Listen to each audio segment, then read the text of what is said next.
Hey, D, don't forget the recording this time. Hey, I just caught you with the recording on that. There we go. Excellent. All right. Hey, Final, how about base shield? Yeah, how's that base shield coming along, Final? Nah, it's a thing. Anyway, good morning, everyone, and welcome back to Defy the Stars, our Expanse Tabletop RPG. We are currently hightailing it away from some combat that happened last time. So our intrepid heroes, if you can call them that, we had boarded a vessel, and it was derelict. We found bodies on board. We fought some automated drones that had apparently killed the entire crew, and then as we were trying to get things started up so we could get moving to claim the ship as legitimate salvage, Chester noticed that there was a little spark out the airlock door as he was placing one of the bodies in the airlock for preservation and later, burial in space or whatever. And it turns out that it was a hostile vessel. And they proceeded to order the Bard, the big ship, our freighter mothership, to heave to. The freighter mothership said, frack that, and just took off. After consulting with us, and we discovered our ship online having some weapons, we entered into a defensive combat. By defensive, I mean we lobbed as many torpedoes at the enemy ship as possible. Very defensive. A lot of torpedoes. A lot of torpedoes. And It's only about 4. for a ship with one torpedo tube, that's a lot. And It is with that attitude.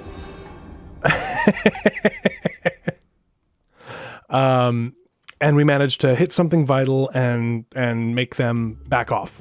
And so now our heretofore our here unnamed or ship that we don't know the name of is now being flown in formation with the Bard to some point that's where we are. We have escaped combat, and we are boosting away from the site of our first space combat, which was, it was very exciting. And I think that's it. I think that's everything. Did I miss anything? Other than June being amazing on her chatting, and our captain being underwhelming except for when he wanted to launch torpedoes. I have a particular set of skills.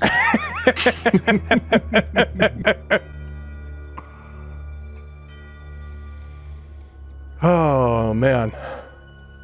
And welcome everyone. And just to let everybody in chat know, I don't do a lot of chat interaction in these, because I don't want to interrupt or go over anybody who's talking or playing. So I might type to you folks in chat a little bit, but I'm not going to be directly answering chat a lot. Just FYI. And the only comment I'll make from my side of the GM screen is just my normal reminder that this is this table's version of the Expanse universe. It's not the Expanse of the television show. It's not the Expanse of the novels. So I will probably make some rulings, change, there might be some details changed. People may be a little different, and the focus is different because our heroes, our cast is not the cast of the show and the books. So just, throwing that out there. If I know folks really, really enjoy nitty gritty of the settings that they enjoy, but things may be a little bit weird because I don't know all of those things. So, Squirrel, I already told you I'm not going to nitpick. Okay, I know you're talking to me. yeah, I mean, I just throw it out there to everybody because I know it's I do it too about franchises that I really like. So I just throw that out there as a disclaimer. So. I am happy to learn, but sometimes middle of the game you just go a direction and it can change things around a little bit. But yeah, the combat does take a fair amount of time. Also, welcome to tabletop games where a 3-hour walk takes 5 seconds and 30 seconds of combat takes 2.5 hours. Yeah. That's, time is wibbly wobbly, timey wimey. Speaking of time, I want to set my reminder. There we go. For our halfway point. So yes, your as of yet unidentified ship, still unnamed, is heading off with the Shakespeare, also known as Big Bard by her crew. Probably easing off on the acceleration a little bit when it becomes obvious that the enemy isn't following anymore. Probably, maybe even cutting drive out entirely and just kind of coasting on the momentum that you've built up, continuing to open up a gap. So this is where we return to the bridge, as well as Chester is on the deck below in the galley. Rebecca is strapped in one of the crew quarters a little bit further down. What would you guys like to do? Chester's gonna click his mic and be like, "Can we pump the air in now? I think I need to eat something." Agree. Now that we're out of combat, let's repressurize the ship and figure out what the heck is going on. I'm assuming we're down to what, 1G of thrust ish? Yeah, I don't think you probably would have needed to push it too much harder than that. Or a third, or whatever the Bard usually cruises at. So we're at like normal climb up and down ladders speed now, right? Yes, you'd be at what you would consider kind of normal, what you would be used to. Okay. I want to eventually contact the captain. I want to talk to Carol and make sure we figure everything out. The captain would come on the comms when you comm over, because now that you're clear of whatever the jamming was that was being used, it's easy enough to set up a link,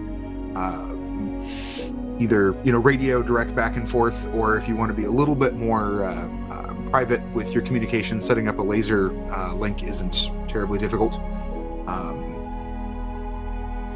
And the captain's first question is going to be asking if everybody over on your side is all right. Yes, ma'am. Everybody's perfectly fine. Thank you for asking. How are you guys over there? A little shaken up. The Bard isn't used to running quite that hard, quite that fast, but thus far everything seems to be holding together. Good. I was proud of her. She was hauling it. Yep, she can put on a turn of speed when she needs to, but I'd really rather not do that any more often than we have to. But, I agree. I agree wholeheartedly. It was an interesting little bit over here as well. Speaking of over here, what would you like us to do with the ship? Do you want us to just kind of chill out and keep running with ya, or do you want us to dock? What would you like us to do? Well, I suppose whatever would, as long as you have an idea of what the ship was doing out there, have you had a chance to poke around and figure out who left it there and what was going on? We haven't found any markings that identify the ship, so we still have a bit of poking around to do. It's obvious that some sort of hostile takeover happened, but it seemed to be automated, and those automated drones are figured out and dealt with. We can look. I have a drone with me that we can look at and try and figure out. And then we found a data pad that belonged to one of the crews that was open, so we can poke around in that if you want to and try and figure it out. But we haven't been able to yet. Let's try to answer some more of these questions about the who and the why before we go and dock anything. That's a good call. I will get back to you when we know what's going on, and until then, we'll keep course with you. That'll work. Let me know if there's anything else that you need. Yes, ma'am. At that, Chester's gonna unstrap and start heading down below to start searching the rest of the crew quarters to see if there are any more remains. Okay. Because I think we got the deck down here. I don't know if we've done this one here. I think the lowest deck got avoided. I think that's when the ship showed up. Yeah. Yeah. You were working your way back down. So the top couple of decks, and then you've got the airlock and cargo bay you've checked, as well as what passes for a engine compartment. And speaking of the engine compartment, now that the fighting is over, as you're floating down to check that, you see Rebecca heading down the ladder towards the engine room. To continue settling in down there. Okay, well, I am down here, And unless anybody else wants to do something before I open these doors, I'm gonna check this one here. See what's inside. Okay. Does anybody have anything else they're wanting to do while he's climbing down the ladder?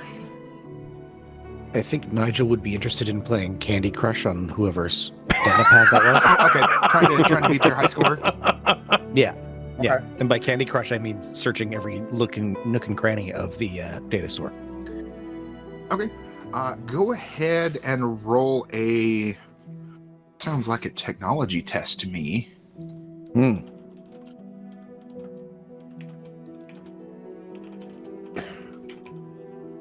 So I'm getting these great rolls all the time. It's wonderful. You started Okay. playing Candy Crush instead of looking at it. I can tell.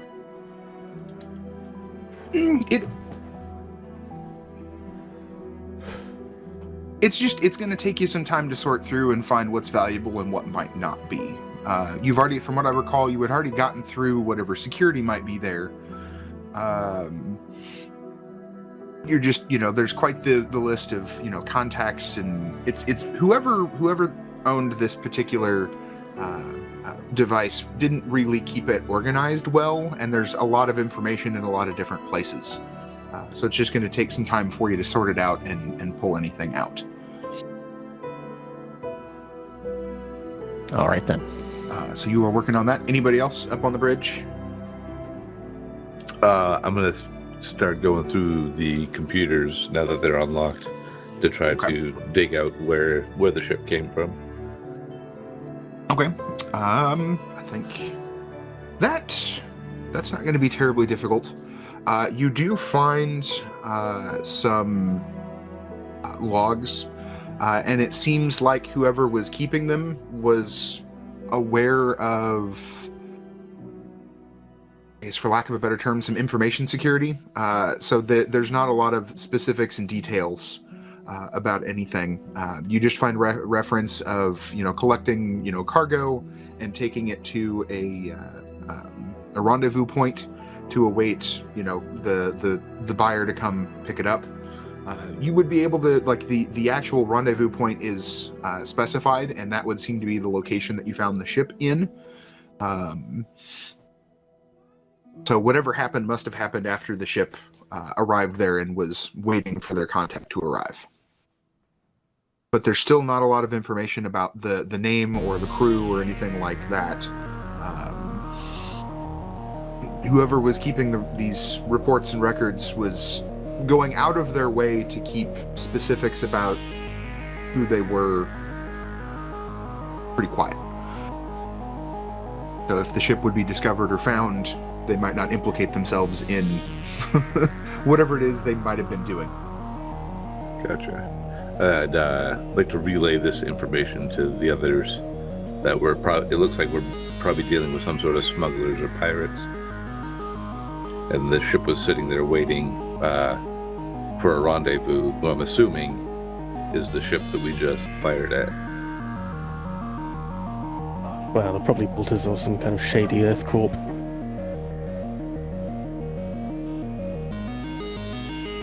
It sounds like we stepped in it a little bit then. Heading down to Probably a good idea to get out of here and to a more civilized part of space. I mean, that's what we're doing, isn't it?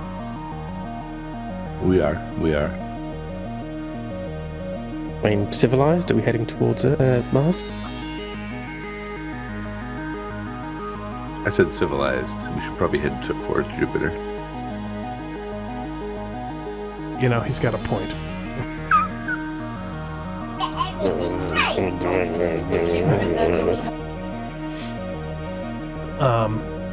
Okay, well then Chester is gonna, unless anybody else is doing anything while I'm climbing down the ladder, I'm going to open this door right here.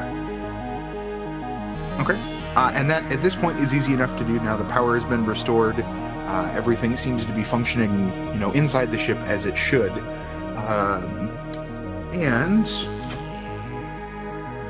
You see what the map would display, opening to an acceleration couch, as well as two other side doors into more rooms. And in kind of very awkwardly shoved back into a corner here is what you at first take to be just another former member of the crew that probably got, thrown around a little bit in the recent excitement. And then you make out the barest, faintest, fogging on the inside of the helmet. This individual is in a vac suit, and you can see there's a cluster of other oxygen tanks there that are kind of had been thrown around the room, and there's a rather nasty dent right in the helmet. This person was definitely not secured when the drive lit off. They were just kind of back in a corner. Get on the radio, guys. I think we have a survivor here, and I'm gonna walk over, rush over really, and kneel down and start checking the. I think expanse suits. They have telltales on the outside. Well, I guess it depends on whose suit it is. I'm gonna do my best to check their vitals, see how they're doing through the suit. Yeah, I think most vac suits like that, you would have to intentionally go out of your way to disable or remove them. That seems like a pretty standard safety feature. So the first thing you see is basically that the oxygen is tanked out. Whatever extra they had, it's been real low for a little while now. And then beyond that, go ahead and give me I'll look to see exactly what this is in this system, because I love lots of different systems, but what would that be? To basically roll a medicine check. Looks like it's Intelligence? Yeah.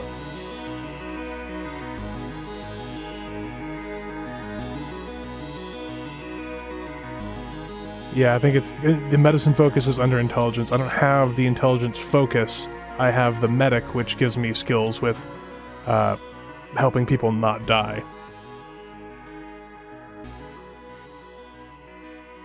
Come on, if you want to not die. Yeah, exactly. Let me read.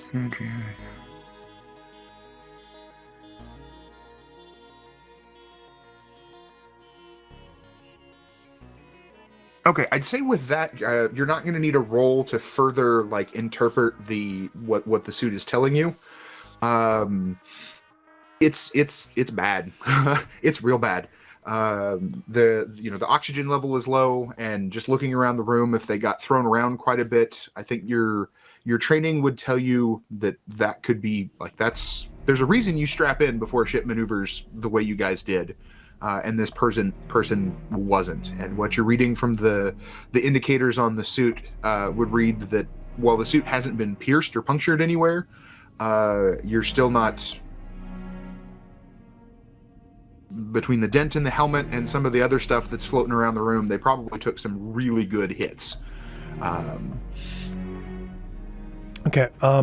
Well, first off, he's gonna grab his his little share line with his suit. He's gonna plug it into them to give them some oxygen, and he's gonna click on the radio. Guys, I need oxygen in the ship now. We've got a survivor here. He's out of air, or she's out of air. I can't tell. There's too much fog on the glass.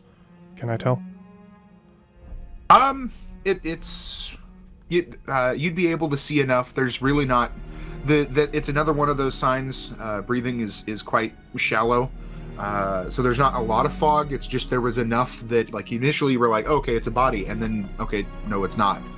When you went to investigate, this individual would appear to be a male. Okay. Yeah, he's been beat up pretty bad from our maneuvers. I think he may have been unconscious before we lit off the drive, but he's in rough shape. I'll probably need some help getting him to whatever passes a medical facility on this ship, if there is one.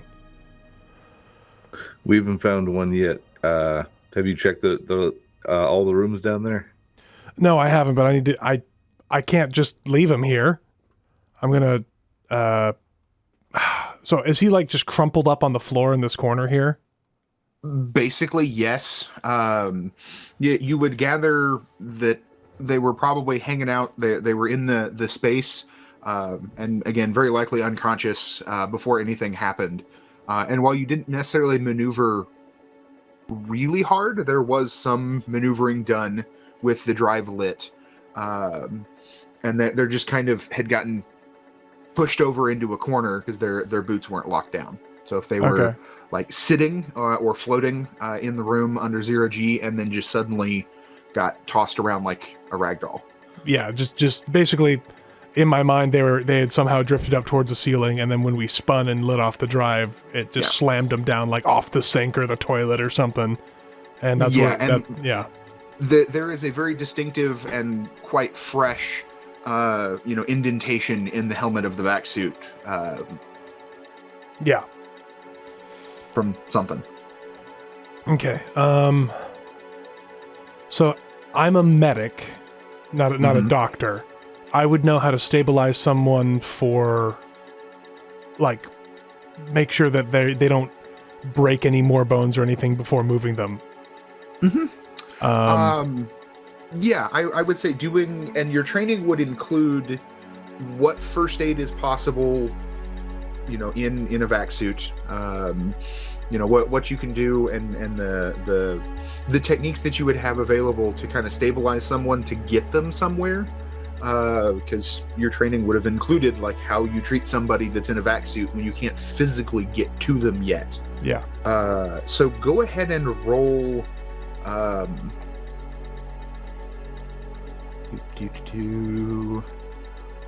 Treatment allows patient to add.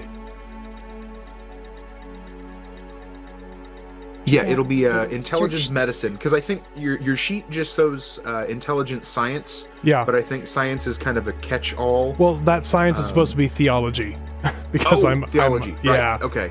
I have the medic novice specialization, or talent. I think talent under specialization there, and that says your treatment allows a patient to add your intelligence and medicine focus, if any, to a test to avoid or overcome a medical hazard, or grants the patient a new test to overcome that hazard if there is one. This includes saving a patient from dying and reviving an unconscious character. Okay, which is exactly what we are doing here. So it looks like the NPC is going to make a roll themselves, and then I'm assisting, is kind of how it reads. A patient can add my intelligence to a test to avoid or overcome a medical hazard. Very well could be. Let's see. Treatment. While I'm getting ready to do all this, I'm gonna once again ask them to get the air in the thing so I can take his helmet off. You're getting back from Rebecca. Not really annoyed at your pushing to get it done. More a almost distracted. I'm working on it. Kind of thing. Thank you. But you at least get a response this time from the person down in the engine room that they are they're working on it. So yeah, now Chester knows and relaxes a little bit and is just focusing on his task here.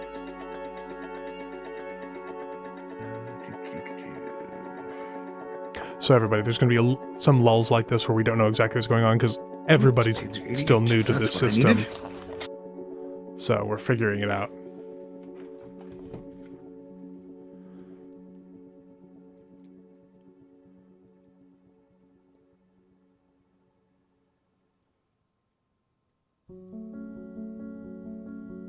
Okay. Nope, that's about taking wounds. It says nothing about recovering. Yeah, I'm not sure exactly how this works either.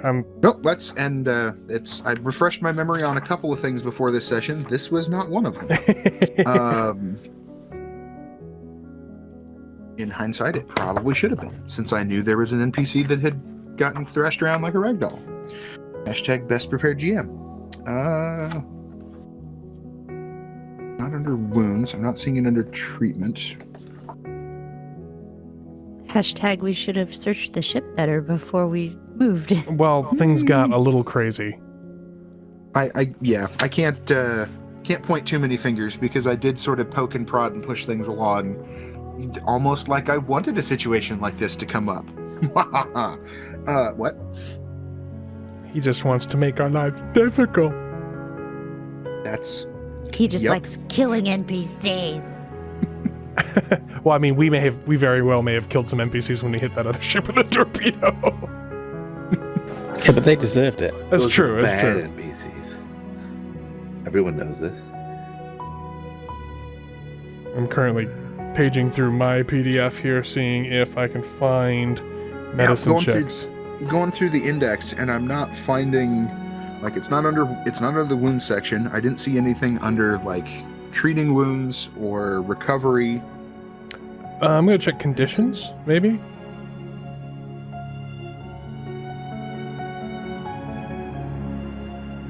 Medicine, focus, talent, 81 and 82. That's around the combat section. That Okay. seems like it might be.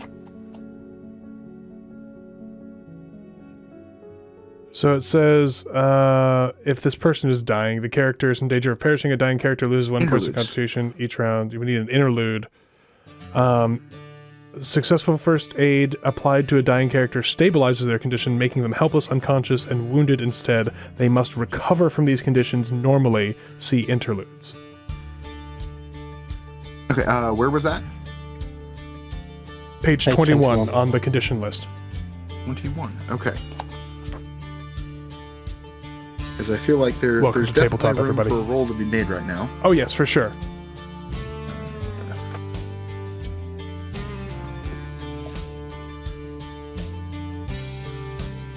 I mean, just the way the medic is explained, it sounds like there's supposed to be some kind of roll to stabilize the character. Because it would be too easy if I just showed up and be like, oh, look, I'm a medic and you're fine now. You know? Mhm. At least we're under gravity, so that's good. Blood can pool like it's supposed to be. Because 0G internal bleeding is the worst.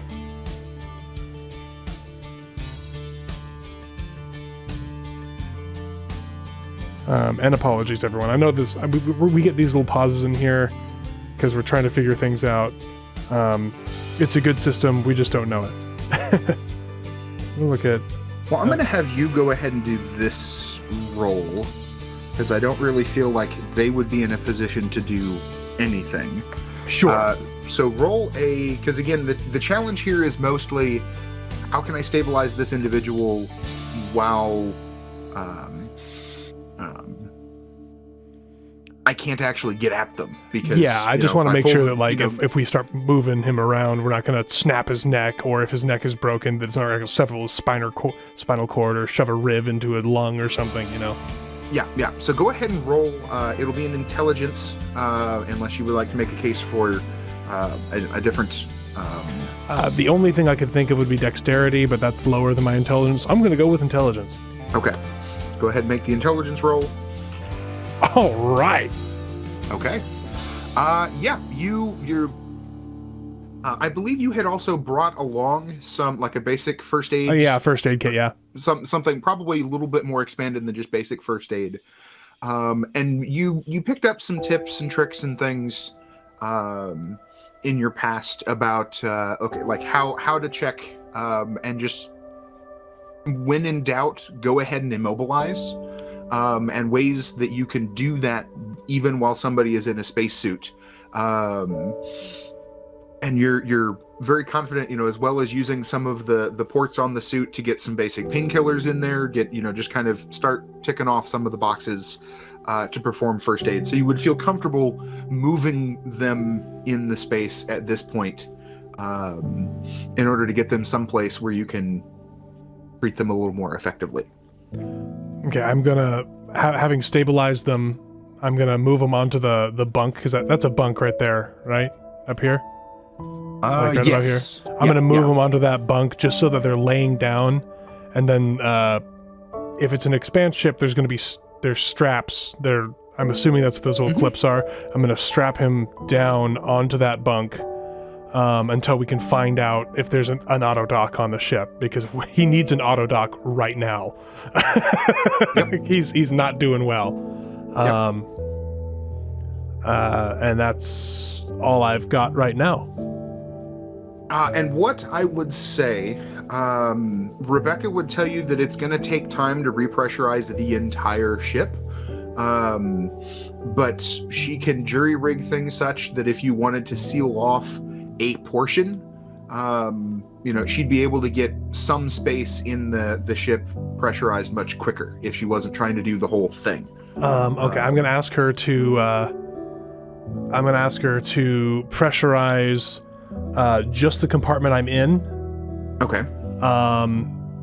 And I'm gonna seal the door behind me. And also, hey Rebecca, if I do this, can I use the acceleration couch area? Can I make that a kind of a jury-rigged airlock if I need to get in and out of the space before the ship is pressurized?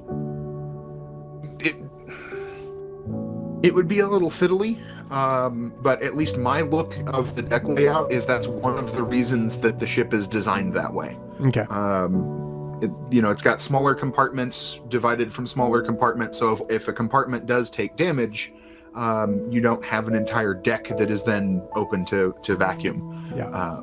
So yeah, it's a little fiddly, but I would think it makes sense to me that the ship would be designed to do that. Okay. In that case, I'm gonna have her pressurize the compartment I'm in, and then once that happens, my intention is to get at least my helmet and my gloves off, and then start taking the suit off of the person who is in danger, so I can figure out if I can help further. Okay. That's my intention. Let's see. But I would like to let other people play the game too. So. Yep, it'll take a little bit of time, and I've got a role to do for Rebecca here. While I am doing that, as this information is flowing from Chester, does anybody have anything else that they would like to be doing? Juniper, upon hearing all these things, wants to know. Well, she would be asking, probably. Oh my goodness. Why, Scarlett, why does your character never have a name attached to him? Why do we Carter, all no, have- he's Carter. there. He's there. It's I just can't underneath ever Thomas's see. head. Oh, it's underneath. Okay. Thomas's I big can stupid see. head. Okay. Well, so she'd be asking Carter if what he thinks and if she should go looking for a med bay. But Did you say that on the open channel? I'm just wondering if Chester hears you asking for if she should look for it. yeah, she'd be doing it on the open channel. He's going to be like, this individual needs an auto dock. He needs one. I can tell you that right now. So if there's one on the ship, we need to find it. So Carter will respond to June saying, "Get on the comm to the Bard. Ask if we can dock up with them. They're gonna have better facilities. We've been through most of this ship." I do know that. However, the captain also didn't want us to dock up until we knew more about the ship, and Nigel's still working on that. Well, that was before we had a critically injured survivor on board. They're Okay. gonna have more answers. Thomas, Call the captain and Thomas ask is- her if we can dock up with her. Thomas is what? Thomas is going to just look at his console and start scanning, see if there's anything on his screen that would indicate the location of a med bay Okay. Go within the ship ahead. plans or something.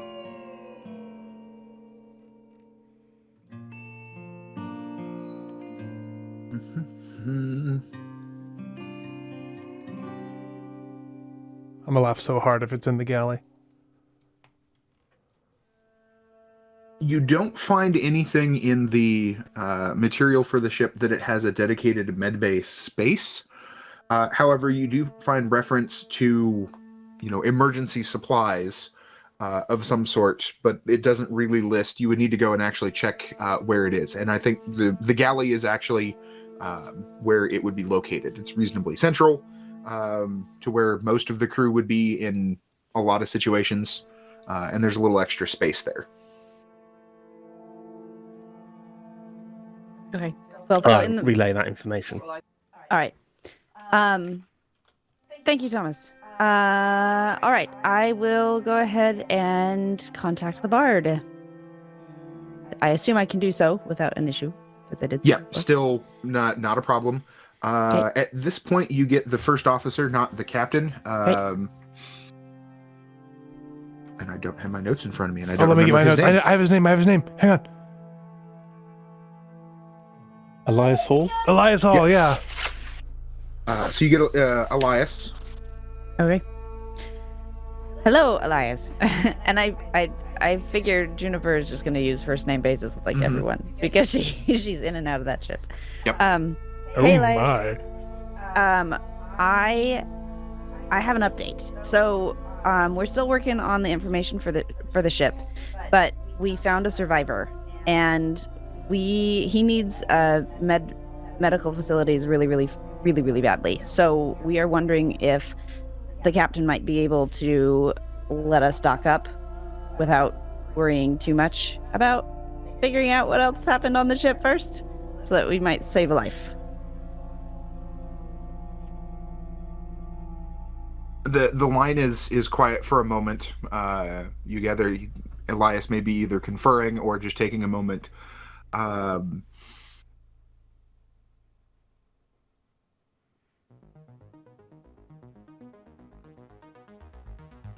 I figure if they would have booby-trapped something, they probably wouldn't have found themselves in...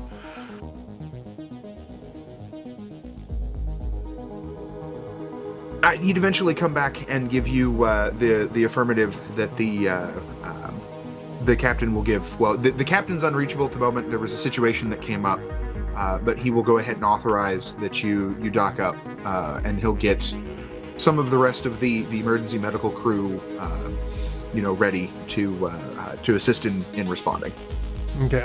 So, I believe in the Expanse that in order to dock up safely, both ships will have to cut thrust. Just FYI, because. Yep. Okay. Well, I kind of figured at this point, now that you weren't running like pell-mell away from whoever it was, that both ships would have cut their drives and just kind of been coasting. That, and it would, my understanding of the way the technology works is as long as you've got your drive lit, you're going to show up on anybody trying to watch, like a flare on any sort of sensors that they have. So by cutting that, you kind of remove some of anybody's ability to keep track of where you are. I could be wrong. Yeah, no, that's correct. But we'd need. Yeah, I've been operating under the assumption we were under gravity the whole time. Because zero-G is bad for people who are. Okay, well, we can. So we'll. Either way, we can. If it needs to be done now, then we can do it now. Okay. Yeah, I just want to make sure that we're all on the same page, because unlike a lot of things, like in some things, it's like, oh, underwater or not underwater, ball. In D&D, it's sort of like it's sort of sometimes matters. Gravity is super relevant to like everything in this game. So. No, that's fine. Then, since it hadn't been specifically stated, both ships would still be under thrust, and so then that would be, Elias would let you know that they're ready to cut when you are, so you can start docking. Okay. Thomas, you're gonna have to do this lickety split, because apparently we don't know what's going on with our friend downstairs, and we've got to get that figured out fast. Has Chester finished pulling the suit off of this guy yet during this conversation? Wait, was it? Wait, what? We as you're still waiting and you're watching yet, your indicators on the suit to show whether there's atmosphere or not. You get sort of like indistinct, almost unconscious grumblings from, you would gather, Rebecca, who doesn't sound very happy. This is taking as long as it is. And yeah, you're still not seeing that the atmosphere has been restored to the space yet. So Nigel's going to hear these frustrated noises and put the data pad down and look at the console and go, oh, is there an O2 button I need to press up here? Rebecca would respond that there's something with the venting system is not responding to what she's trying to get it to do. So she's having more trouble like isolating that one compartment to get it repressurized, quicker, and she's trying to resolve exactly what the problem is, but she's having some trouble with it. At least that's what you would gather. She's not nearly that like concise. You have to sort of parse together between the grumpy mechanic sounds.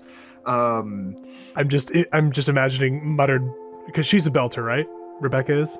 Oh yes. Yeah, I'm just there's imagining colorful language involved in all of that. I'm imagining muttered curses and calling the event's parentage into question and stuff like that. Yes, at this point, the entire ship's parentage is being called into question because, like, machines don't do this to Rebecca.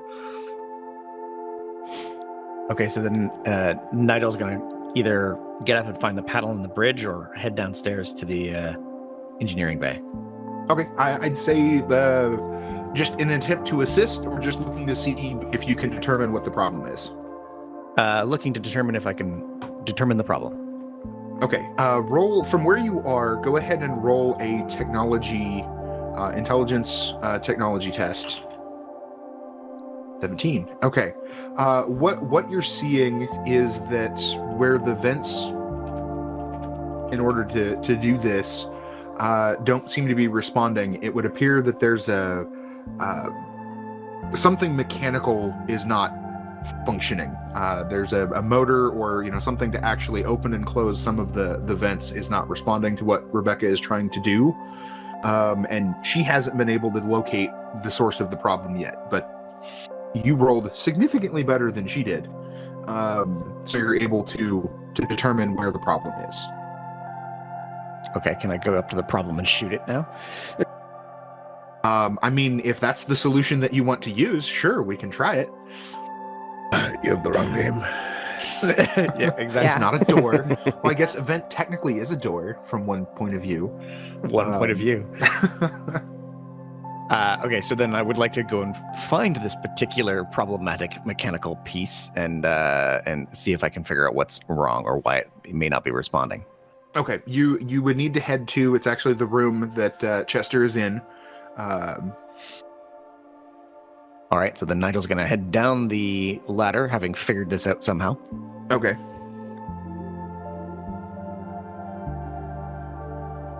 And it's in a vent in the room?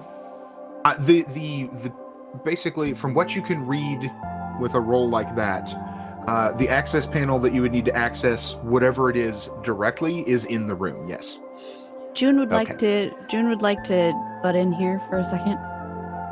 Hey guys, if we are going to be moving this person out of the room that you're supposed to be sealing in order to get him onto the bard, it's a pretty stupid idea to do all this stuff. Yeah? What?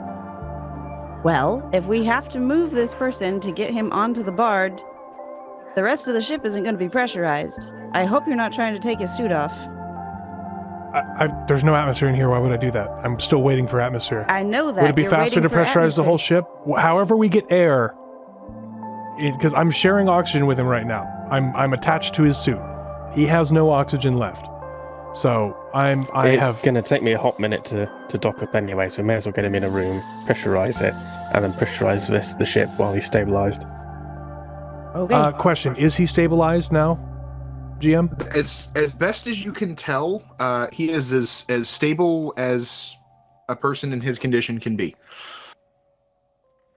Okay. So So Chester doesn't think he's about to just die if we don't get close inspection right now? Based on what you're getting from any of the diagnostics on the outside of the suit, yes. Okay. I think we can actually just go ahead and pressurize the whole ship if it takes a little bit. I don't think he's going to die right now. I want to help this man, and however we can best do that. And if that's pressurizing the whole ship and getting him to the bard that much faster, then that's what we want to do. I don't think it's... And he's just going to cut off there because he's introspecting again and doesn't want to do it out on the radio. Rebecca would chime in at this point that, well, if we get tied into the big bard systems, probably would be able to. And again, having to parse some of the mechanic speak here, basically that a ship the size of the bard has some reserves of like oxygen tanks more so than what she's seeing the ship currently has. And so it would, being able to piggyback on their life support systems would speed up the process. Okay, Thomas, it's time to make that hot minute a super burning moment, and let's go. Well, not too super burny, please. I'm standing. Don't worry. I just know you do I pilot need to do a roll types. for this, or am I just going to? How fast? How fast do you want it? I think we can just dock. I don't think we need to do like a combat docking. But we'll take all the fun. I didn't say that out loud, so Thomas is going to do what Thomas is going to do because he's Thomas. Mm-hmm. Thomas is going to be a little exuberant, but he's still a professional. All right. Okay. We need to tell the bar that it's time to cut thrust and do all that, right? Would probably help. Yeah. You can just suddenly go flying at them. What are you doing? Yeah, because June's been talking back and forth is my assumption. She's been updating them. And so that would have happened. She would have been like, okay, it's time, we need to dock, cut thrust, let's get this person over there as fast as possible. Okay, that'll work. I will need Thomas to go ahead and make a piloting check for me. Or test, excuse me. Okay. Wow. Oh, that's doubles, isn't it? That's Yep. triple. Triples. Well, but doubles bumps the churn up by 1, if from what I recall. Oh boy. In that case, I'm going to keep my mouth shut because I was going to say that's 2 sets of doubles. I don't know if it works like that. But since I didn't... Well, but we also had... Or was that last time? No, My intelligence Chester roll. got a double. Yeah, I bumped up the churn too with my 5 stunt points there. And Nigel so got did a double. Nigel's technology.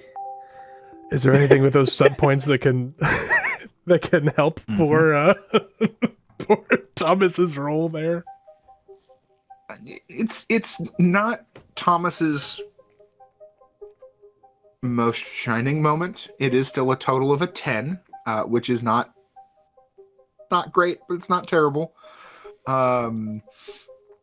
Get new ship, who dis kind of thing. Having to get used to exactly what its handling, profile is. So nothing's damaged that you can tell, but I do need anybody that isn't actively strapped down. Oh no. To go ahead and make a dexterity.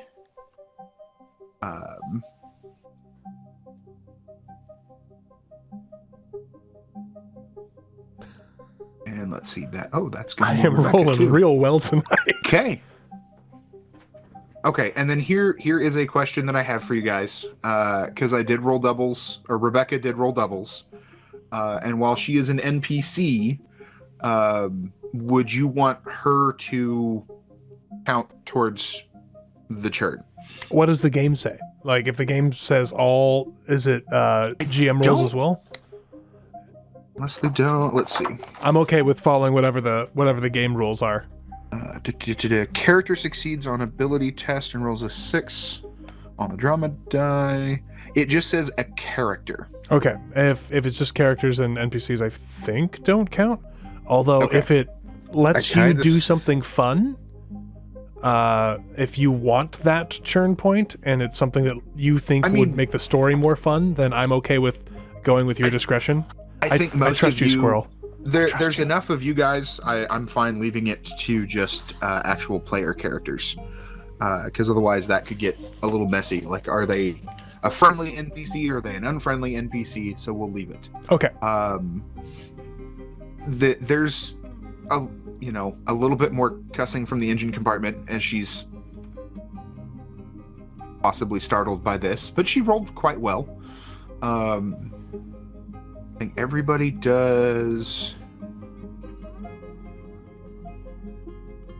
Nigel, you get tossed a little bit, and you have to grab the equivalent of the oh crap handle in a car, that would be there next to the door as you're making your way in and kind of get yanked, kind of tugs on your shoulder a little bit. But I think all of you did well enough that you don't actually get injured by this. But Thomas is able to bring the ship in and get it docked to the Bard. What a flourish, Thomas. Just making sure you're all still awake. Mm-hmm. And at this point, June comes over and says, "Are we secured? Also, we kind of need to piggyback. I did not mention that. That is my fault, but we need to piggyback to get this person stable as soon as possible." Piggyback what? We need to piggyback life support. I am busy holding a baby, DE. It's just important to say these things. I with the size difference in the ships, I'm assuming that if we just lock on, open our airlock, Oh, that's bad. the Bard systems will. Oh, yeah, don't do that. Yeah, that it would need to be in a more controlled fashion. Getting a life support tether across, but your ship does have airlocks for a reason. I think enough information would be relayed, and the rest of Big Bard's crew would be in a position to begin that process. However, I do need somebody to call odd or even for me. Odd. Okay. Okay.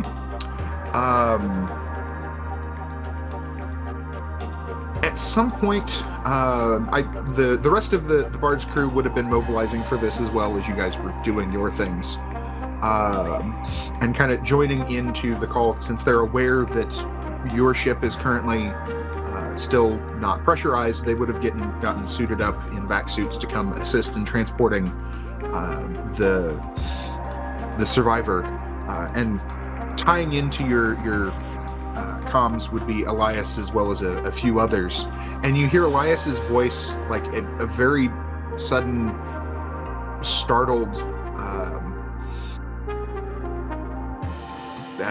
the equivalent of what the heck, only a little bit stronger than that. And you would gather that the airlock that was used to attach to the Shakespeare is the one that Chester was using as a morgue. And so they go to cycle the airlock open on their side, and there's a half a dozen bodies just Dead bodies attached to the floor by their mag boots. It doesn't slow them down any getting through there. It just startled them. Sorry, Elias. I should have said something. Thomas did that entirely on purpose. If the piloting roll had been a little higher, I would have given you the opportunity to choose. But nope, the dice decided that was going to happen anyway, and I think the story is better for it. That's amazing. So you see a couple of other folks that have, they're very obviously, their suits are indicating that they're medics. You probably recognize a couple of the names. While the Bard doesn't have like a full medical team necessarily, there are folks that would be in an emergency tasked to take on that role. Mm-hmm. And maybe an actual doctor instead of just me with a combat medics training. Yeah. Okay, so they're coming in and gonna take him, or? Yeah, they have all of the equipment that they would need in order to transport somebody. Well, I guess now that thrust has been cut, they can kind of float him down the ladder. Yeah. And then through the airlock, and get back to whatever medical facilities that a ship like the Shakespeare has at their disposal. Would you like to accompany the patient, or are you going to stay here with the rest of the crew? Sorry, hang on. Baby transfer. Oh, no problem. Shh. It's okay, baby. Don't fuss. Okay, baby transfer completed. I think seeing, I'm trying to decide. Chester is confident in the abilities of the Bard's crew, and as soon as he make sure that he passes on all the information he knows about this individual's condition. He's going to make sure that the oxygen tether gets hooked up, or actually they probably just brought an extra oxygen bottle or something. But once he makes sure, because he's a little bit of a fussy person about these things, he's gonna hover a little bit, make sure everything is good, and then he's just gonna be like, okay, yeah, just take him, and then he'll fall out to about here. Hang on, where I'm assuming Nigel still is, possibly playing Candy Crush. I don't know. And is the ship is still pressurizing at this point, or we're still in vacuum? It's still, a life support tether is being established, and okay, yeah, it takes time. Because you could probably pressurize very quickly, but I would think you probably don't want to do it too rapidly, because that would be bad. So it's going to take some time, but it will proceed significantly faster now that you are drawing on the Shakespeare's reserves and resources, not just doing it yourself. Yeah. I'd say at some point, though, Rebecca does come floating up. You can see she's got an assortment of tools, and she heads into the room because this ship will not best her. She's finally figured it out. And you hear indistinct, mutterings, and you probably feel some vibrations more than anything else as she's pulling a access panel off, maybe a little bit more exuberantly than she otherwise would, and is proceeding to repair whatever the problem was. I'm gonna get on the comm and be like, thanks for your help, Rebecca. There's just still indistinct, mechanic grumblings. Chester's gonna shake his head inside the helmet, and then he's gonna, Carter, now what, boss? What are we gonna do now? I think we should take a thorough inventory of this ship and see if the captain can maybe spare a couple more bodies to look in all the nooks and crannies while we get the ship's own systems up and running. Well, I mean, we brought her a bunch of spare bodies, and it's only fair that she return the favor. Yeah, but the spare bodies we brought aren't doing anything except waving like seaweed in the ocean. Except taking a couple of years off my life. You hear from Elias, who's still apparently listening in. Sorry about that, Elias. There's some definite humor there, but he's definitely not missing out on the opportunity to throw that in there. I couldn't just leave them floating around, okay? I had to put them somewhere. Mm-hmm. Little bit of a heads up next time would be helpful. But and he would then tell you that he'll assign a couple of other crewmen to come over and assist.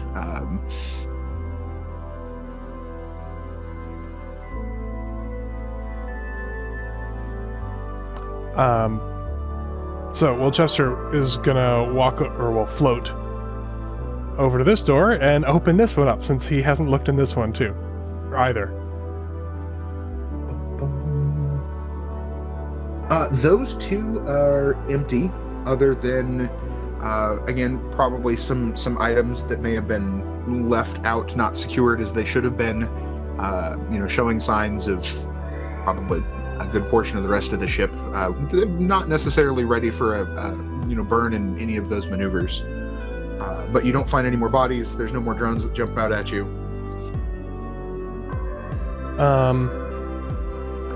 So in these rooms, these are obviously crew quarters. Are these personal terminals that might be not connected to network, that they might have personal logs or something on? You could certainly look. I'm going to look over my shoulder at Nigel. Hey, Nigel, if you want to stop playing on your terminal for a second there, I have a question. Nigel's just going to look at him while not stopping. Thanks. I know some of the crew members on the Bard keep personal journals or audio logs. Do you think you could poke around in some of these quarters and see if you can find where those might be stored? Computers aren't my specialty. I can turn them on, turn them off, and that's about it. And then I can play Candy Crush with the best of them, but I feel like looking for secured files might be something that you have a little bit more skill with. And I'm going to say that last bit with just like a little bit of smile that he can just barely see through my through the visor. Means fetch, IT nerd. Chester closes his eyes, just disappointed. Nigel is just going to look back down to the pad and start wandering around into another room. Okay, so you heading back into the room where the survivor was found? Yeah. Okay. And anything in particular that you're doing, or are you just walking away from Chester? Two things. I'm walking away from Chester, kind of ignoring the last two comments. And going to check on Rebecca, because she's working on that vent I was going to go look at. Mm-hmm. And maybe run a few commands on a terminal somewhere. Okay. Rebecca is in there, and you can see she has awkwardly gotten herself, pulled into some of the workspaces. Not really designed for somebody while they're in a vac suit, but Rebecca's a mechanic. She's used to, not fitting in places where engineers have designed equipment to be. Amen, Rebecca. Amen. And there's some tools that are floating, and she seems to be making progress on getting it fixed. And yeah, there would be a terminal in there for you to check on.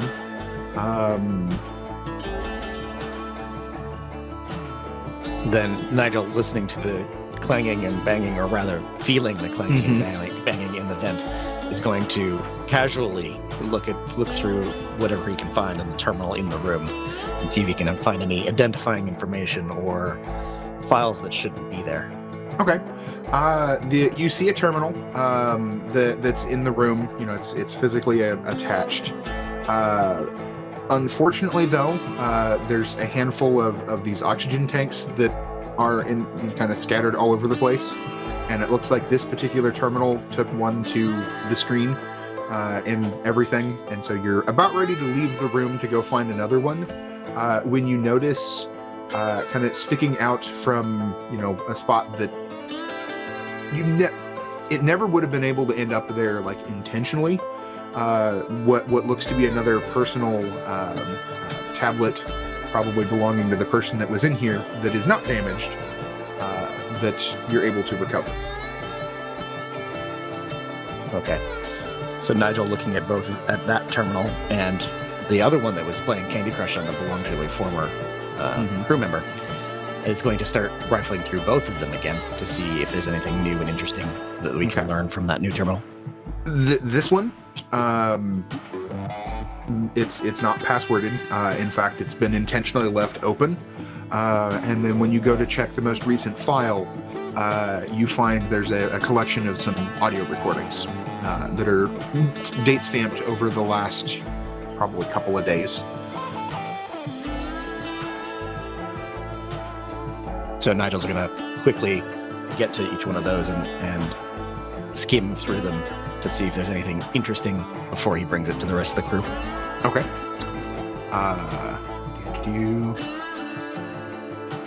What would be the easiest way to do this?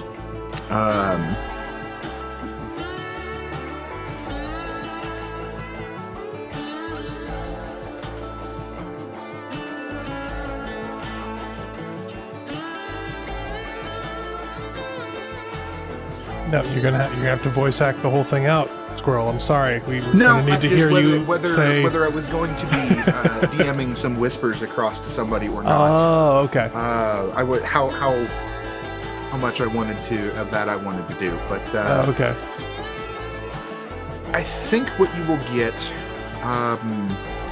what sort of plays out as you listen to these audio clips is sort of a rough personal log from this individual that you're able to identify as K. Is his name, or at least that's how the information that you're seeing elsewhere on the terminal is telling you. Doesn't really fill in a lot of information or question marks about the ship, but you would gather that whatever those drones were, as best as K knew, kind of activated unintentionally, either got turned on or something set them off, and they started going after the crew, as well as locking down the ship, venting the atmosphere, and essentially they locked themselves in this room with some extra oxygen and was just going to try to hide until somebody came along. The last one, you can as you go through, they're mounting like concern and despair as their oxygen tank started to run out and their oxygen levels started to drop. And the last one is basically the like, hey, if somebody finds this, trying to give some information about what happened.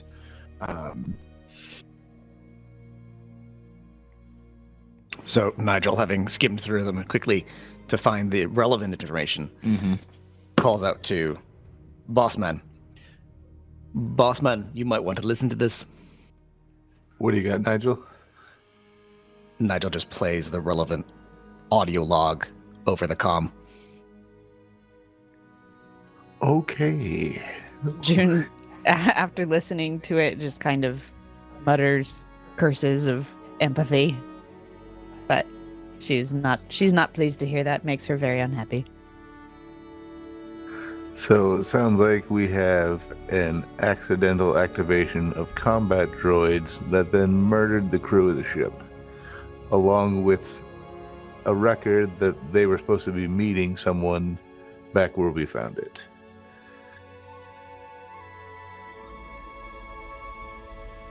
I'm wondering if the people they were supposed to meet were supposed to meet those combat droids, or if they were going to just give them to them. Should I check the cargo bay and see what else the ship was carrying? Yes, I think we should go through the rest of the cargo on the ship. Would you like a hand down there, Chester?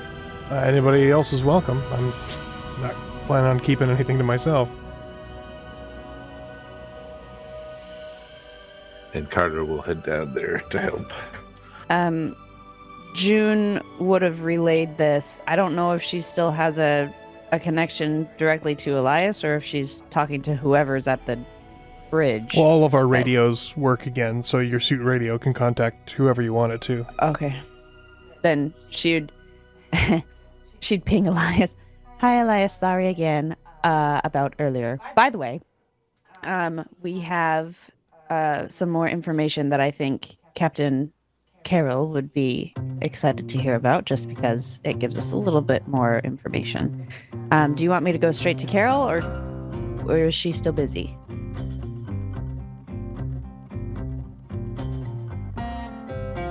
Let's see. Elias would go ahead and refer you to the captain.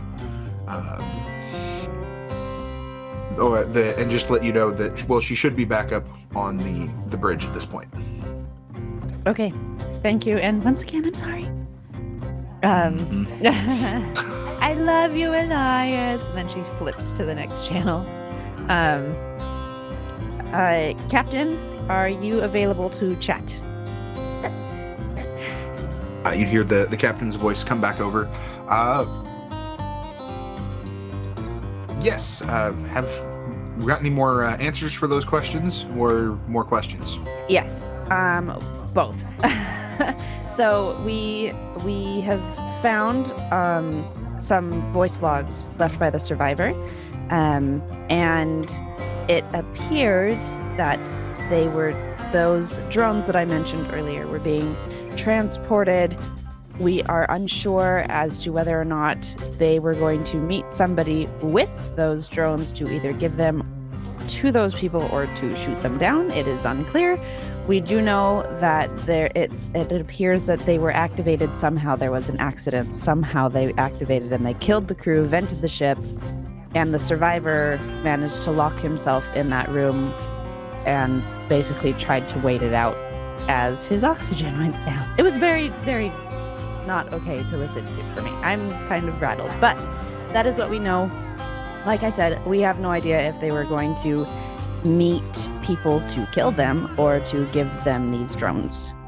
But where they were sitting in space was apparently where they were supposed to be met. Gotcha. Have you had an opportunity to check out the rest of the cargo on board yet? We actually have a couple of the people down there to look right now. So I can get back to you as soon as I hear from them. That would be wonderful. All right. Thank you, Captain. Mm-hmm. She would relay that information over the comms and just let the people in cargo know, hey, the captain would like to know anything that you find down there. So just let me know what you find. 10-4 will let you know as soon as we do. Okay. So whoever is there kind of going through the crates a little more thoroughly, I will need a... What do we end up calling that? It's not just perception. Perception searching, I believe. Yes. Yeah. Well, I don't have that. I just have perception, so here you go. That'll work.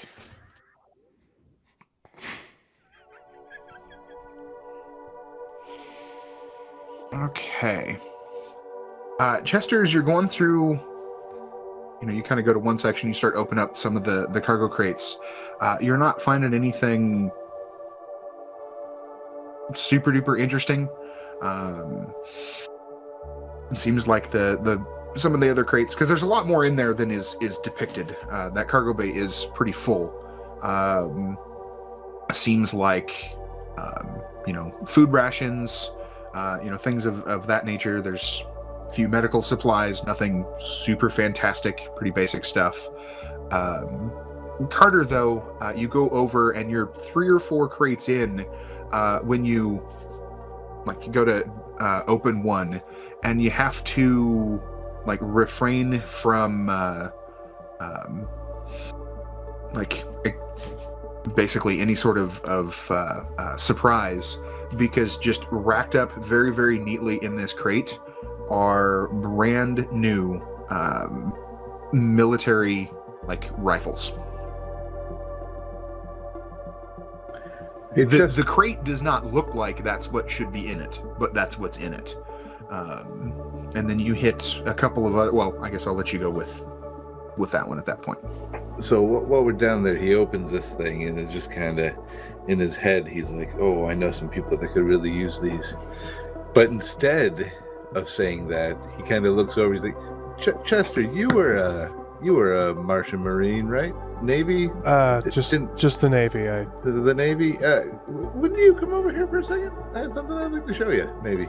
It doesn't really seem like something. This doesn't seem like Navy issue shipping equipment." I walk over to him. He kind of steps aside while holding the lid open.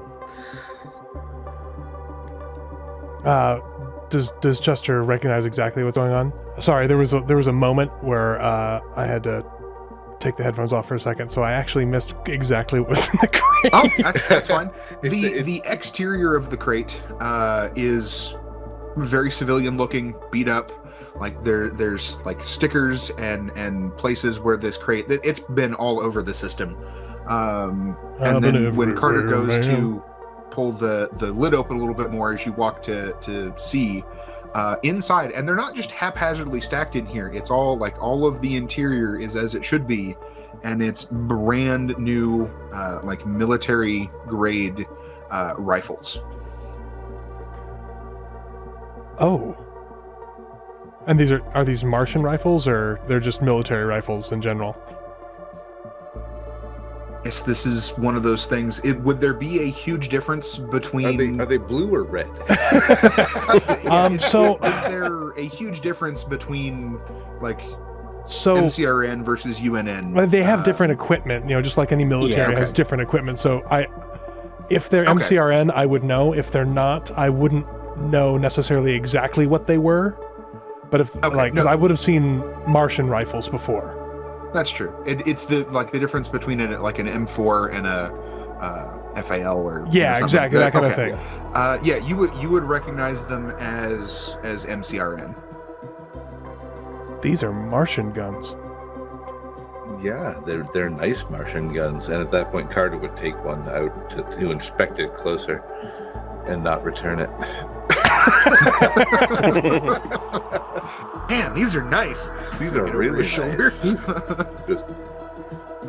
Is this just one? Are there more crates right next to him? This is just one crate he's opened and has got all these Martian guns in it? This is is just the first one that I came to. Yeah, there's a couple of others that he's opened, but they're all the same kind of what you were finding.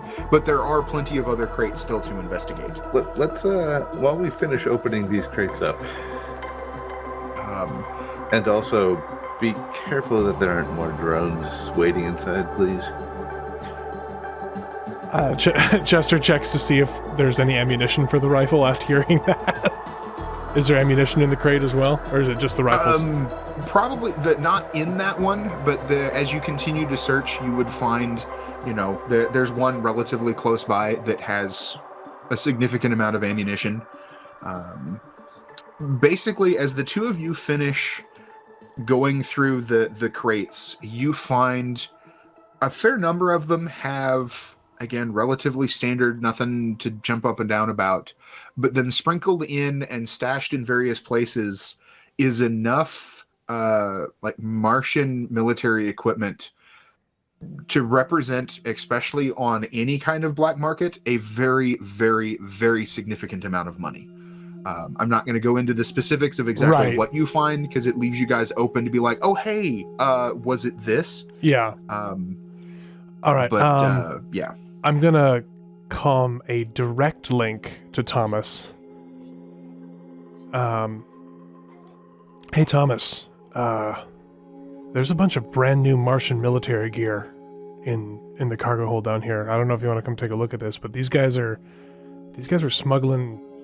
They're gun runners, smuggling weapons off of Mars. I'll come take a look, and also dibs. Chester just sighs and closes the connection again. Thomas takes his way down. Yeah, the OPA's already claimed dibs, Thomas. That was a private connection. That was me doing the. That's the fourth wall there. That's as patriotic as Chester gets. Like, I'll tell the other Martian first. Unfortunately, Belter's already armed himself. So what I was going to say is, I looked for the ammunition. When he said the drone bit, I actually pulled a magazine out of the ammunition thing and tossed it to Carter, so that if a drone pops out, he could just shoot the snot out of it. Yep. Does anybody other than Chester have any sort of military background? Or is he pretty much the only Thomas one? does too, because Thomas does, yeah. Because Martian service is Chester. required as citizenship. So, what would? That's where Thomas learned to dock so well. Yeah, yeah. Right up there with those Martian railgun rounds. Yeah, real effective. I don't know what you mean. Bang. I don't know what you're talking about. That never happened. That was a simulation. Dusters think they can fly. Go ahead. Both of you roll an intelligence for me. I just want to see if anything's starting to catch up with you.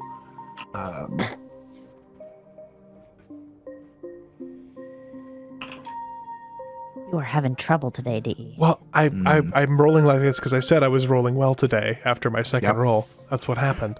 Yep, you have angered the RNG. So is not in the game there. Is this is it just weapons? Is it weapons and armor? There's It's kind of like a menagerie of a little bit of everything there. Yeah, this is very much a kid in a candy store moment, as it's like, ooh, or like Christmas Day, like what's in the next one. Okay. But like in game terms, everything that you're finding would represent a very significant like income bump. As far as like if you were to sell it all off, like you guys would have a fair amount of funds to deal with. But it's all very much like it would also be you'd have to have the right people in order to sell it off, because not the kind of things that the MCRN would normally want running around. Oh, the serial numbers are all like filed off with like No. oh no, they're not. Oh my gosh. So these are able to be tracked. This is all it's like right out of the armory and onto this ship. Pretty much, yeah. I smell if Laconia. anything like that was to be done, it hasn't been done yet. Okay. There's something like in the back of your head, but you're not quite there yet, and you're distracted by all of the shiny toys. So Chester isn't putting anything together because he's just disgusted that Thomas isn't as concerned that someone is pulling military hardware out of Mars. Mm-hmm. He's just Thomas is very concerned. It's just also shinies. Yeah. So there'd be there's weapons, there's some armor, probably not anything of what is it that Bobby wore? No power armor. Yeah, there's not any of the power armor. You're not getting anything like that. But it's some really, really good stuff. Not the kind of things that normally would be out in the open, unless you're on a MCRN ship. Shouldn't we tell the captain? Shouldn't we tell Mars? At the very least, I'm sure there'll be a reward for being able to return these. Is Thomas holding one of the rifles right now? Oh yeah. I think we'd have to return all of them. Looking at Thomas and Carter.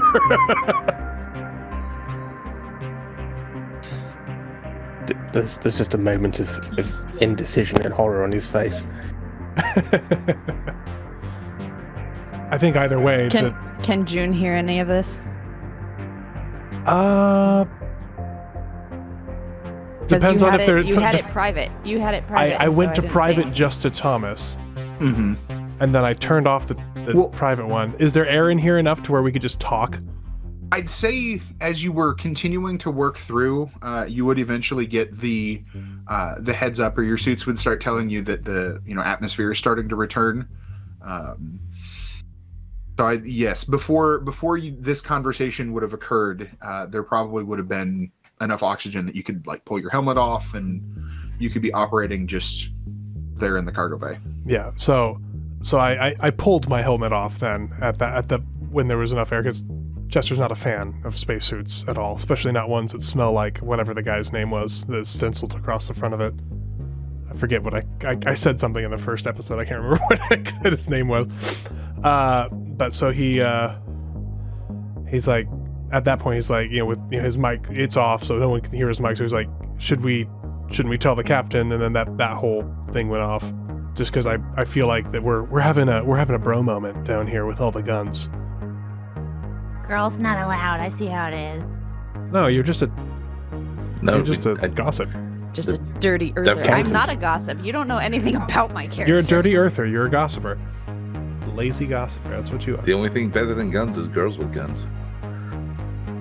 Or cows with guns. Carter has a crush on June, confirmed.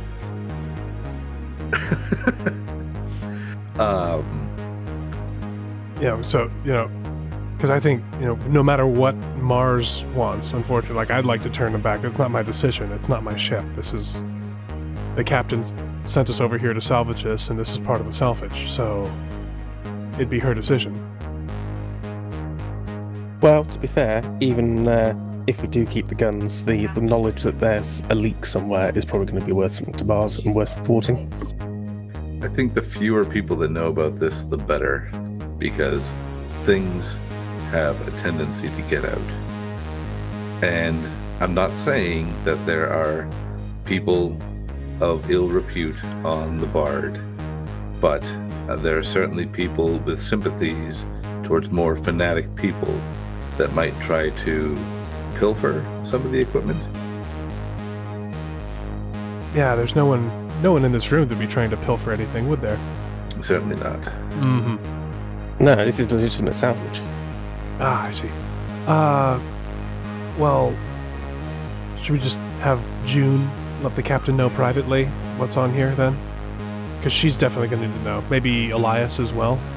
If we want to keep it down. I think Let's cut June and go to the captain. Let's not do the so pro com. my thoughts exactly, Thomas. All right. Maybe have the captain come here. That might even be better. I know there are some people that have some interesting computer knowledge, and I wouldn't think that there would be any sort of shenanigans going on in the Bard, listening to conversations that shouldn't be listened to. No, I'm sure there's no one like that on this ship at all. Oh, But definitely. All right. Well, let's get the captain over here. Carter's second officer, right? Yes. So it wouldn't be weird for you to have a direct line to the captain. So if you just want to call her over, see if she can come take a look at this. Yeah, I'll send a ping request to the captain's terminal from mine.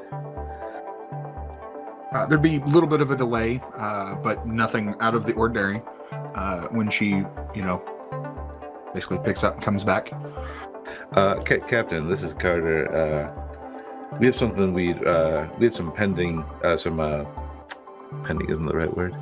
We have some something we'd like you to see in person, privately, on board the boat that we recovered. It's in Would the you cargo mind- bay, one deck down from the the airlocks. We can meet her at the airlocks and bring her down. No, we just make her walk herself. She's a big No. girl. Ignore Chester, Captain. If you could please meet me at the airlock, I'll show you what we've located. There's a brief bit of a pause as she processes this information. All right, give me a minute to wrap a couple of things up, and I'll head that direction. If it Thank strikes you, her man. at all odd that you're asking her to come over here personally, she's not showing it. All right, so at that point, I will head to the airlock to meet her. It's the other side where the bodies are. Yeah. Yes, the corpsicle airlock. I noticed you didn't tell her about the corpsicles. No, of course not. So Chester would now like to look through kind of some of the less interesting packages and see if there's anything maybe rarer foodstuffs or literature. He likes sweets. Okay. And he likes literature, so he's going to look through either physical or like data storage devices that might have books, just for things that would interest him personally. Okay, go ahead and roll another like search test. Okay. Not going to find any chocolate with that roll. There's not anything quite that good there, but as you're kind of rooting through one of them that seems to have a bunch of rations or other things kind of neatly piled in it, you do notice because you start pulling some of them out, see if there's maybe the good stuff's down at the bottom kind of thing. And you kind of get to the bottom and you realize that there's a pretty significant difference between the outside where the bottom should be and the inside on that particular crate. Oh, hey Thomas, come here. I think this thing has a false bottom. Okie dokie. We've got a crowbar or something around here. I look around for a crowbar.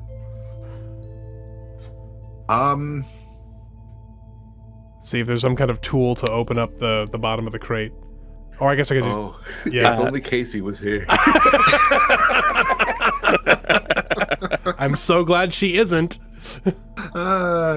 Thomas is going to briefly look round for like a broom cupboard or something that he can stash some body armor and some of these rifles in, and pick up later. Okay. While he's distracted Chester with looking for a tool. Okay. Well, Chester, you start looking around, and I'll say eventually you do locate. There's some of the like storage panels that are built into the wall. You can start opening up, and you would find some tools to do that. Thomas, let's see. In order to see if you can do this without being noticed, I feel like this is going to be. What would that be under? Probably dexterity. I think it's dexterity. Is it stealth? Stealth, yeah. Chester, I'll have you go ahead and roll another like perception check as part of this, because it's more to see if you passively notice what Thomas is up to. Aww. Yeah. I drop a bucket out of this cupboard. It makes a loud clang, and I just look around and carry on. You go Chester. You go and you find one. You turn around and you see Thomas like putting a couple of rifles in another one of these storage compartments off to the side. Chester just rolls his eyes and goes back to the false bottom crate and starts to see if he can get it open. While I'm waiting for the captain to arrive, I would also like to send a message to the med bay or medic, whatever kind of closet the bard has for a med bay, and just ask/instruct them to either keep that guy sedated or secured until we know who he is. Thinking there's a bunch of stolen Martian military equipment on the ship that he was on. We don't want him running around. That's okay. And you would definitely be in a position to do that. But you would be informed that the sedation portion is not going to be a problem. He's going to be out for a while before he's awake enough to ask any questions. But perfect, thank you. And I cut the connection. I'd say it's probably as this is concluded, the captain would come through, and you would gather that while you may not have said something, Elias, as the first officer, did give the captain a heads up, so she's not overly startled by the corpse closet of an airlock. Someone make that a label and put it on the door, please. Oh my gosh. And she would enter the ship and kind of, you can tell she's looking around a little bit, but she something you wanted me to see? Yes, Captain. So as she comes in, I close the inner airlock so that no one who might be dealing with the bodies can hear us. And then I just kind of nonchalantly unsling the brand new Martian rifle off and kind of hold it out to her and be like, well, there's a whole slew of this stuff one deck down. And it wasn't in marked crates. This was smuggling or black ops or something that isn't any good for any of us. And kind of just hold the rifle out so that she can see it or take it or whatever she wants to do. She would take it and kind of give it a quick once over. And you can tell that she went from, okay, there's something going on here, to like you can tell, like in the back of her head, she's already spinning through the what some of the fallout of this might be. And without looking up, she's still kind of looking over the rifle. And exactly how many people know about all of this? It's me, you, Thomas, and Chester. All right. And I have a bad feeling I should not have given her that rifle. No. She just shoots you. Blast. No witnesses. Oh, did I say rifle? I meant shotgun. No. Insert the Danny DeVito clip, and so I started blasting. So anyway, no. She would. for a little bit longer, stand there kind of looking at it, and then go to hand the rifle back to you. And then you can see she has shifted very much into captain mode at this point. Right. At this point, nobody off of this ship hears anything about any of this. Am I understood? I completely understand, Captain, and I'm wondering if it might be best that this ship goes its own way and distances itself from the Bard. Might not be a terrible idea, but let's have a look at the rest of what this is. And like you can see as she's saying this, she pulls out her tablet, her terminal, and you can see she basically real quick is sending a message over to Elias that nobody else is supposed to be on or off of the ship without specific authorization. But we are, as you go to head down to the cargo bay, Thomas and Chester, you get the bottom removed. It's not terribly difficult. It's relying on stealth to be protected. You find nestled kind of in a cradle of packing material, foam and whatnot that's been designed for it. What would appear to be some sort of data core of some sort.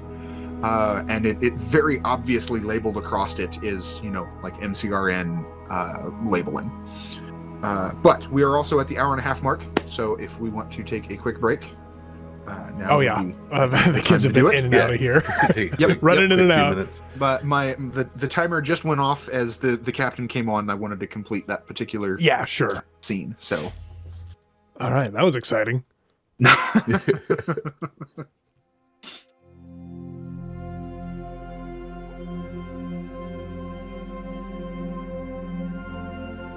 Okay, well, I'm back. Is everybody else back? I am back. I never left, but yeah. Do you need to step away? I'm quite all right. Do you want to turn on your speakers so we can say hello to your sister-in-law?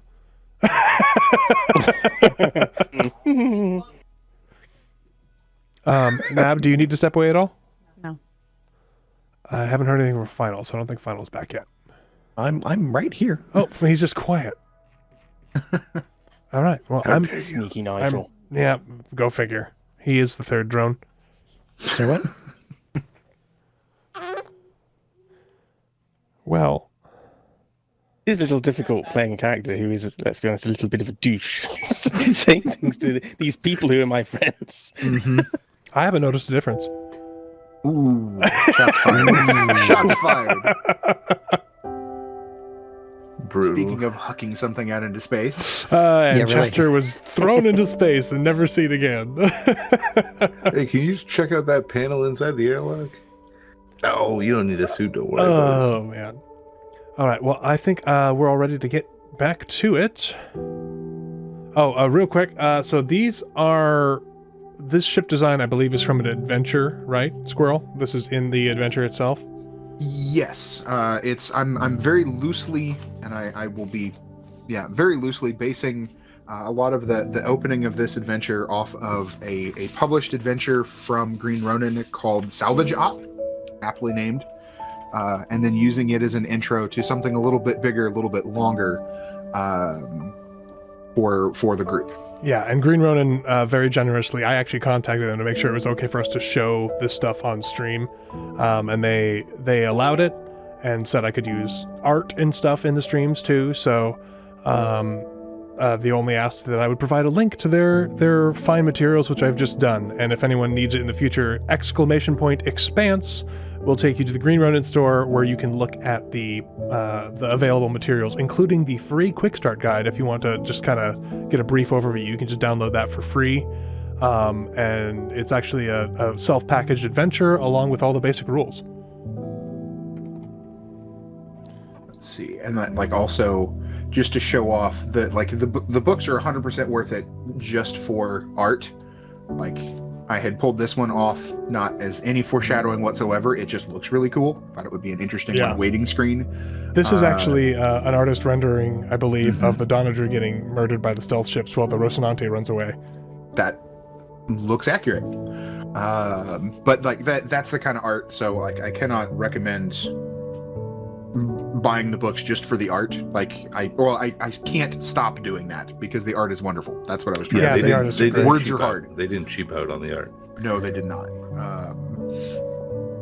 So, and it's a great system. I'm really enjoying it. Even if I'm having to fudge back and forth trying to figure out how things work. Yeah, my eventual plan after we get through this this campaign or series or however they call it in their books, I think they actually call it a series, not a campaign, is I'd like to GM my own campaign of it, and I think I could have a lot of fun with it, as long as I don't go overboard. Yeah, I've played one game, I can GM, it'll be fun. I mean, you think... I know people that have had less experience and that jump into it. Yeah, so. sure, yeah. And Squirrel really wants me to learn how to be a GM so that there's another GM available in his tabletop channel on Discord. And he can be like, yeah, go as that guy. I am always in favor of more people being GMs because it's how we build the hobby. It's how we grow the hobby. Has nothing to do with the fact that if more people are running games, it gives me more opportunity to play games.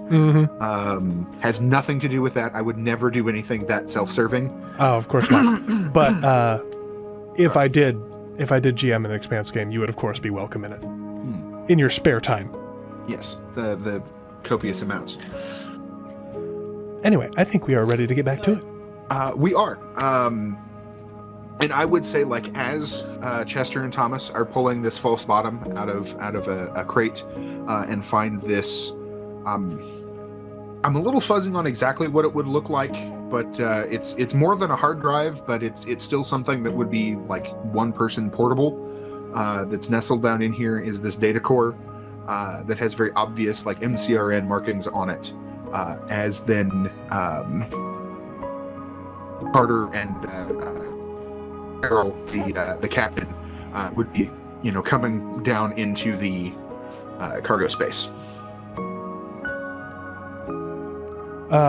Do either myself or Thomas recognize what the data core is? Like, is it for a ship? is it for a facility kind of thing? Or is it kind of like a generic plug and play? This is where the files are kept, and it could be anything from military secrets to somebody's MP3 collection. It would be relatively generic. It's probably not something that's necessarily meant specifically for like a ship of some sort. I think it would be, somewhat generic as in, oh, hey, this is a hard drive. I can plug a hard drive into a lot of things. I just know, which episode was it? When forget character names. They clear out the one researcher that they captured alive from whatever station it was, and somebody comes in and cleans out all of the data cores and stuff. I figure it's a little bit more than a hard drive, but it's bread box size maybe. You'd be able to stuff it in a bag and carry it with you without too much trouble. Okay. But it's got MCRN stenciled on it, very very like official looking, and obviously was being transported. Okay. Quietly.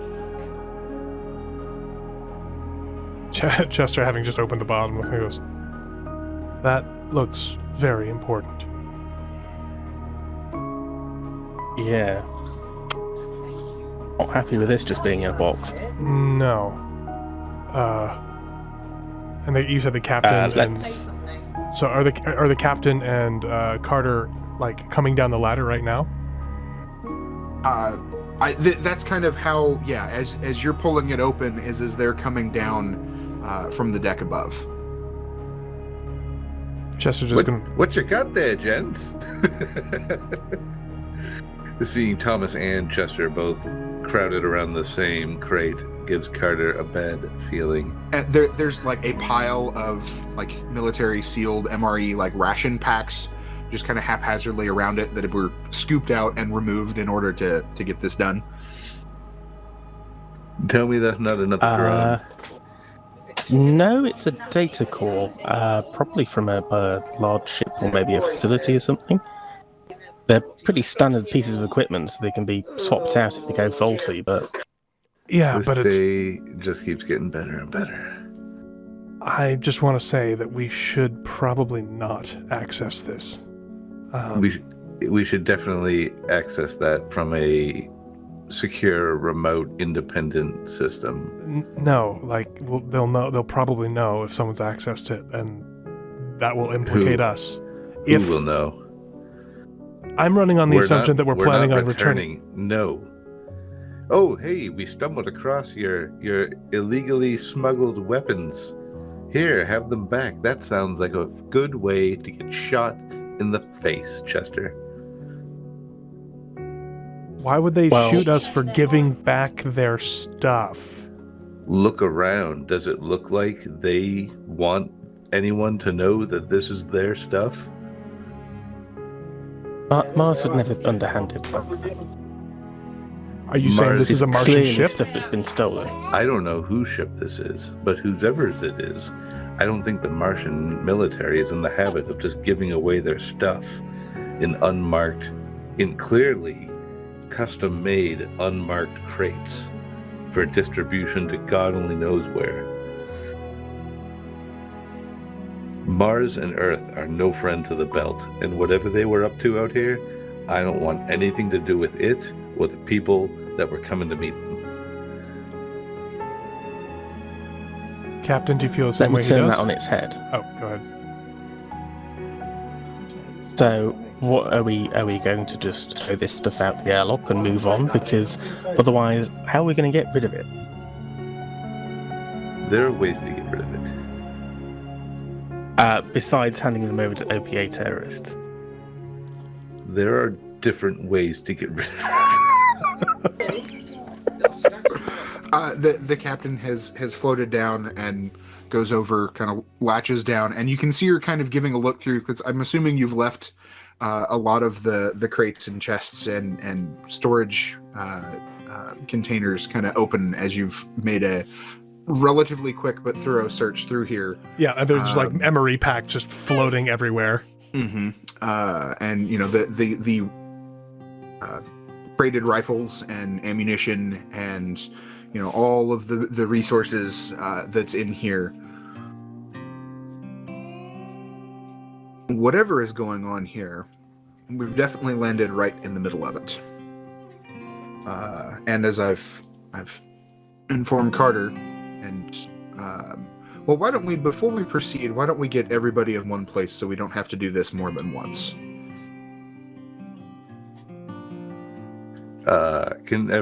So Cart opens up a thing, comm on his terminal, and requests everyone to come to the cargo bay. Yes, sir. Nigel floats down the stairwell with one hand playing Candy Crush while the other one pulls himself down with it. June might have stopped by the galley to see if there were any snacks left over. Oh, But we she got didn't snacks find down any. here. We got snacks. But she gets down there eventually. Probably, even though she's closer than I think just about anybody else was, Rebecca's still the last one to come up from the engineering. If it would let me move. Not out there. And she was spaced. Yes. But she's not really in the midst of everything. And the captain is there. Right. No matter what is decided, the appropriate course of action is here. I think it is safest if the number of people that know about this is contained to those of us standing in this space right now. And she kind of gives Agreed, everybody Captain. a look. I know some of you are more passengers than crew, and I can't give you direct orders, but I would hope you would understand the gravity of the situation that we found ourselves in. Yes. As such, I think it would also be safest to provide a little bit of distance between the Shakespeare and the name for this bucket ever discovered. I look over at Nigel. Did you find a name anywhere? Not anywhere in my files, anyways. Let's see. I'm sorry, I should have mentioned this. In the record, the audio recordings, the ship would have been referred to as the Pisces. Pisces. Mm-hmm. Let me just rewind that for a second, and Yeah, I my will just say apologies. Pisces. My fault. Right. That's a fishy name if I ever heard one. So, I would like to congratulate all of you on your recent acquisition of a new vessel. And the captain would begin to outline, completely ignoring the very, very suspicious nature of the vast majority of the cargo, how she would be taking possession of the ship, but independently leasing it back out to you guys, which isn't super uncommon for somebody to be able to do. And as far as anyone is concerned, that is where things stop. Exactly what you choose to do with, and she just sort of gestures to, a crate of rifles that would be kind of in her general vicinity, will be completely up to you.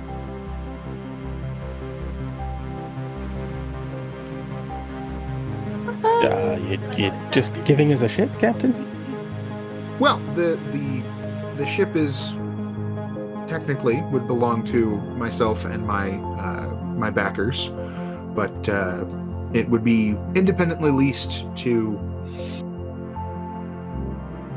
your group to attempt to spin a profit off of, as long as payments get made. And June, you would be like the numbers that she threw out would be in her favor, but not like dramatically so. It's a very if you were attempting to negotiate this like normally, it would be the kind of deal that you would have to spend all of your resources and all of the tips and tricks and that you've built up as a negotiator in order to land a deal that lucrative.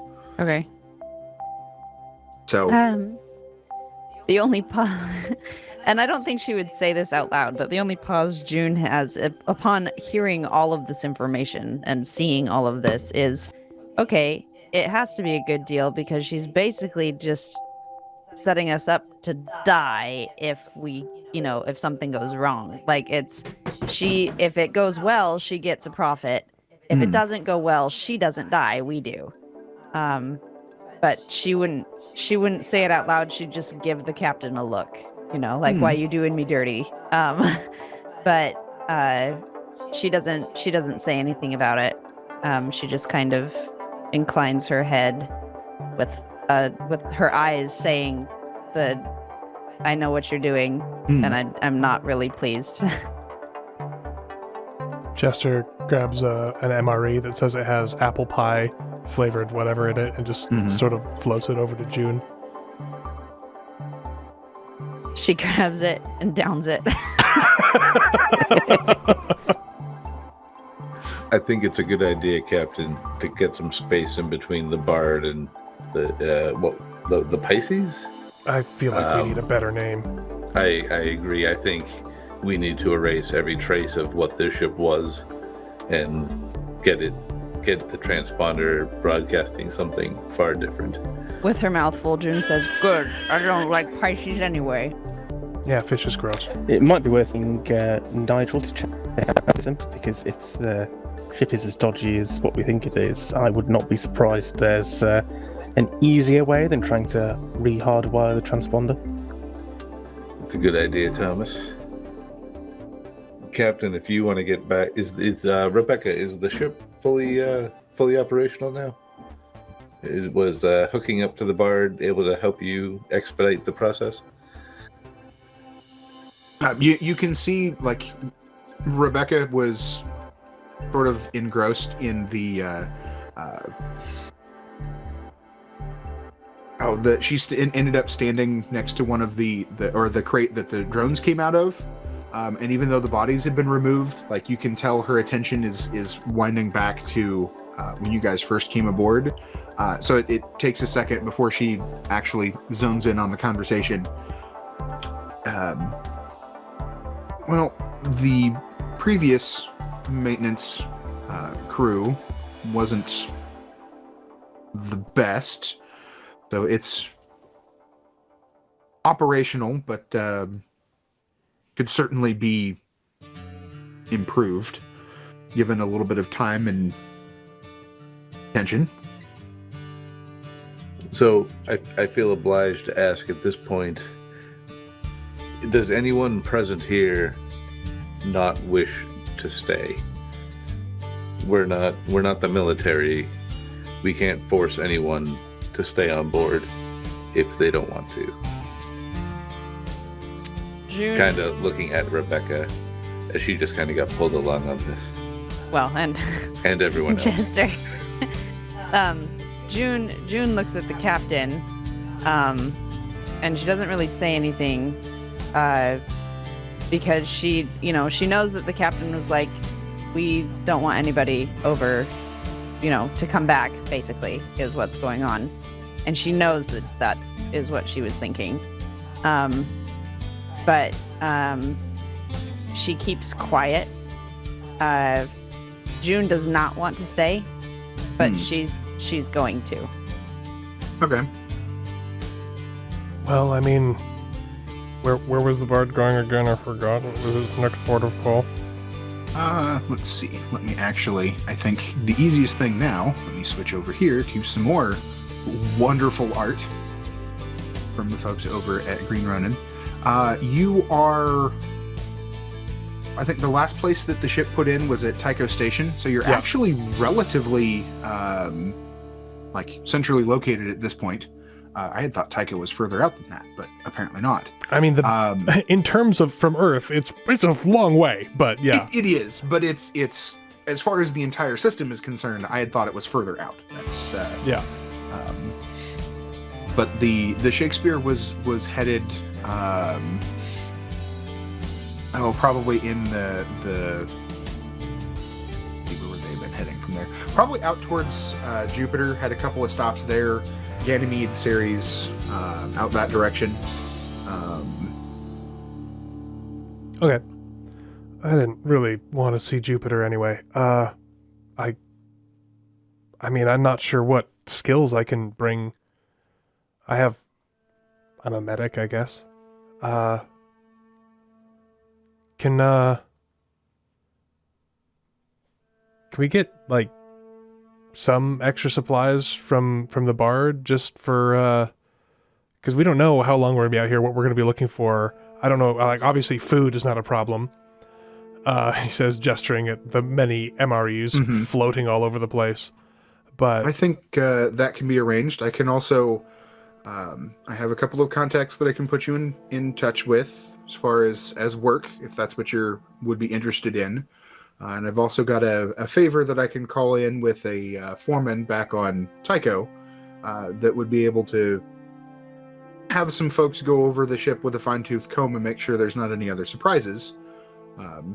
But be up to all of you to decide exactly where you go from here. okay. Captain, do you want me to stay here, or do you want me to continue to be the negotiator for the bard? Is this being asked in a please tell me I don't have to stay? She's got, like, her head is slightly cocked to the left as she asks.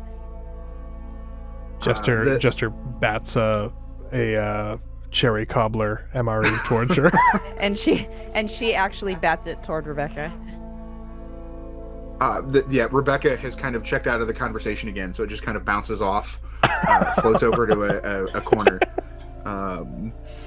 Like, you can tell she's kind of listening, but her attention is very much on that crate where the drones must have come from. June mutters to herself, I'm gonna have to force feed cherry cobbler to that lady. Anyway, Captain, I don't want to assume anything. Please let me know what you want. Captain would look over. I would certainly hate to lose your expertise aboard the Shakespeare. Contracts have certainly been a bit more lucrative since you've come aboard. Been able to find ways to get customers to pay a little bit more, but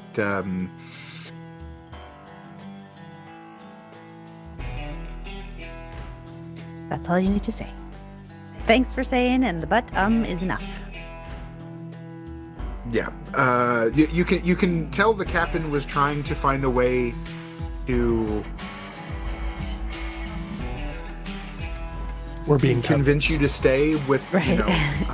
she'd finally nod and be like, well, I can't order any of you to stay. So if you would like to come back over to the Shakespeare, I would have to ask you to keep to yourself the extent of what was found. But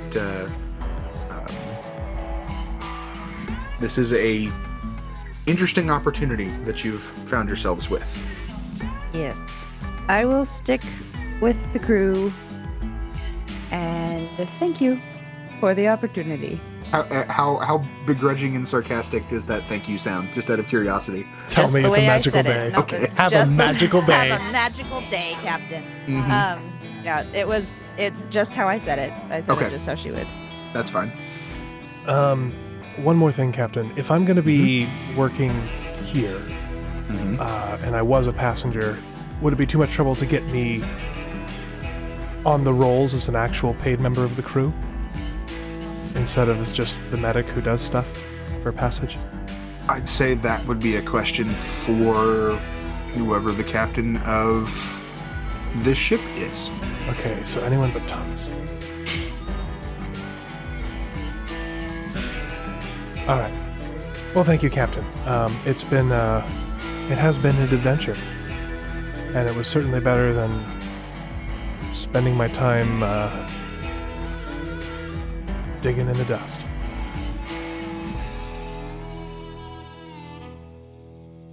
Before everybody rides off into whatever sunset there might be out here in the darkness of outer space, I would like to know what happens with the survivor that we found and any information that we get from him before we go once again into that sunset. Yeah, that's another interesting question. I think it would. The captain's preference is that he would come along with you guys wherever you go. Kind of, as you picked up on, she's trying to contain this and keep any blowback off of herself and the crew of the Shakespeare, at least until things calm down a little bit. So she wants to send Mr. Dented Head with us? Yes, but she would not do so. You would know the captain well enough that she wouldn't, unplug him from life support and shove him through, Right. Through the corpse closet to you, unless he was stable enough to do so. And if he becomes conscious before that happens, then, the situation changes. Okay, well, if he's coming with us, and also considering the somewhat limited medical facilities aboard the ship, does the Bard have a spare auto dock that can be used on this ship in case our friend has a relapse or one of us bangs our head? Because that's, Or we get shot by pirates. or we Yeah. get shot by pirates that Mhm. think that we've stolen their ship because we might have stolen their ship. Somebody else said what has been going through my head. Thank you for saying so. Trust me, if the pirates shoot us, we won't be around to worry about it. What? You don't think we're going to let them board us, do you? No, I meant with torpedoes. Yes, precisely. we won't be around to worry about it. Yes, that's very much what I'm worried. Oh my Yes, gosh. that's why he said what, Captain, or second officer, whatever you are anymore. He's Look, not the captain. We, I am the captain now. Captain Carroll, Ju- if we could We're gonna have to run a please- campaign here. Captain Carroll, if we could please have an acceleration chair. What do they call them? Auto dock. Auto dock? We have plenty of acceleration chairs. Well, if we could please have an auto dock, I think that would be the last of my negotiations with you about leaving the Bard. I pass a peach cobbler to the captain.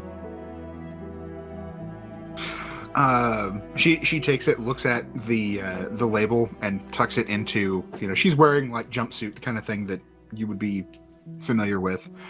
Tucks it away for later. I think that can probably be arranged. I don't have a lot of those to spread around, but I can't in good conscience send you off on your own without the ability to take care of yourselves. I gotta step away for a quick minute. Continue without me. Thank you, Captain.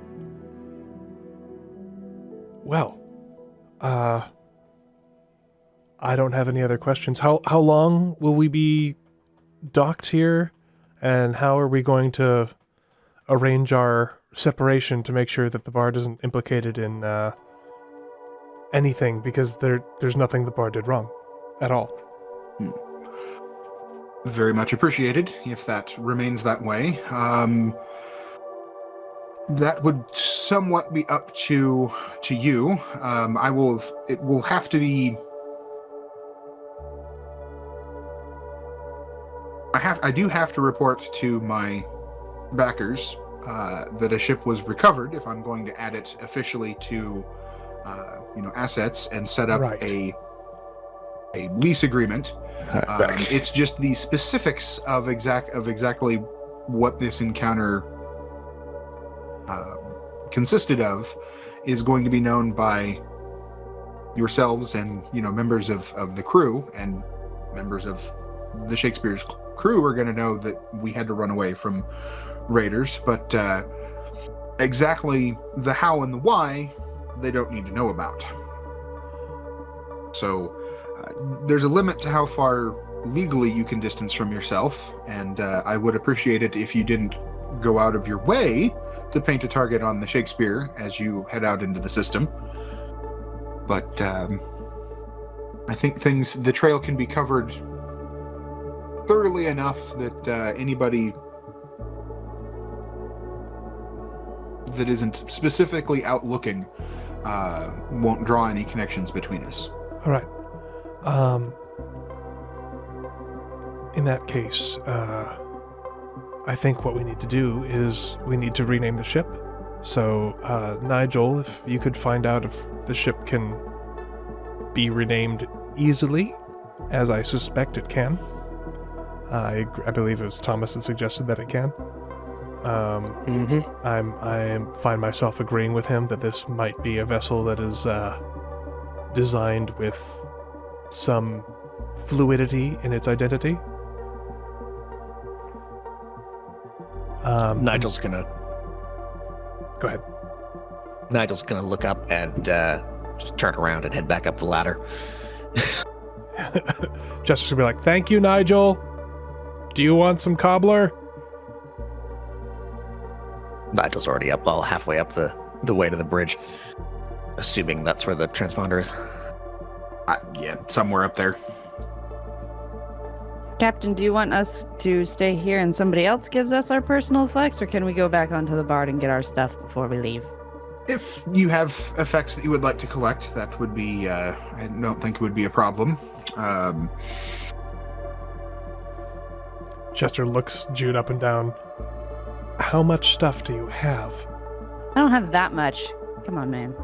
I just have to go and get my pretty dresses. And she goes. Heads down the ladder to the airlock. Yep. Okay. Tom? Oh, go ahead. I say, Thomas goes to do the same after having called dibs on the best room. They're all identical, Thomas. Some of them don't have couches in them. And this one's marginally closer to the cockpit as well. We can jump back over here. There we go. You see what we're talking about. Yeah, the captain would advise that basically the cargo bay kind of get cleaned up a little bit.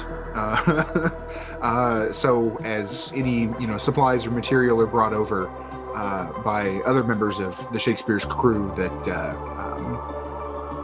there's not just crates of rifles sitting here, kind of thing. Chester moves over and just kind of stuffs the false bottom back and starts pushing the MREs back in, except for, the dessert ones, which he packs several of into his pockets. Yep. Yeah, easy enough to do. Reclosing. This is a contingency. The crates. This is a contingency, Captain. Can we have about 6 metal files from the workshop? She just gives you a look, I suppose. Thank you. Just in case there's any bullet holes that need softening out, so they don't pose a risk to the crew, of course. Mm-hmm. But she would basically get a list from, I would assume, Carter, of what supplies you might be asking for from the Shakespeare, as well as basically kind of then moving us into a little bit of a time period as cargo has moved back and forth. She would also provide Carter with the contacts that she mentioned. Let's see. Bennett Watson is a repair yard foreman back at Tycho that the captain's done some favors for her before, and she's willing to call one in if you would like to have a crew go over the ship. Welcome to the banana along band. with the renaming, it may not hurt to have the check to make sure there's not some sort of locator beacon stuffed somewhere. If somebody was using it to transport something, they might have a remote way to find out where the ship is. Yeah. There's a limit to, such a thing could also be intentionally hidden in such a way that it's difficult to find from inside. Let's see. And then the job contacts, she gives you, and I'll put names over in the Discord here. That's not what I wanted to do.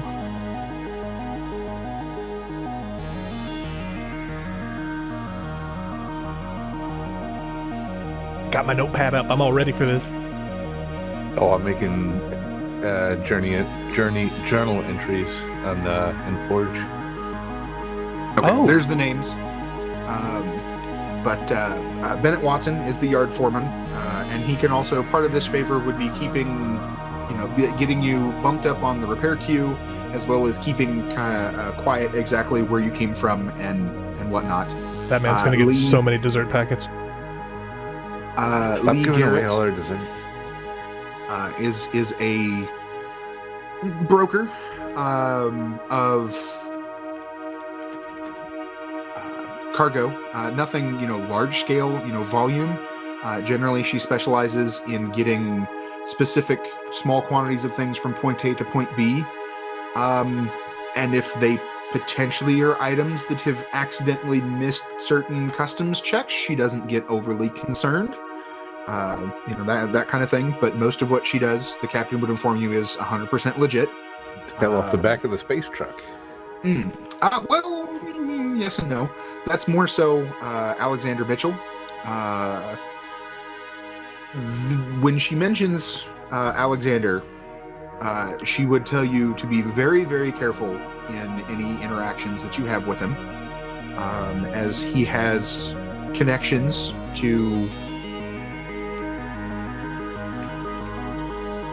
various organizations out on the belt, and keeping him happy can make life easy, but could also get you involved in things that you may not want to be involved in. Oh boy. I know which one Thomas wants to go to. And I feel like, Carter, you would probably know from your position on the ship about both of those individuals, folks that would have come up before.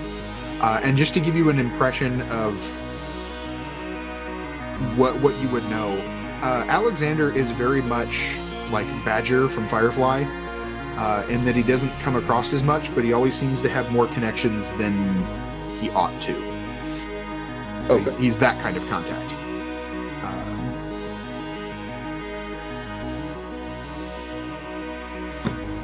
All right. Jobs can be lucrative, but morality may or may not play a part into those.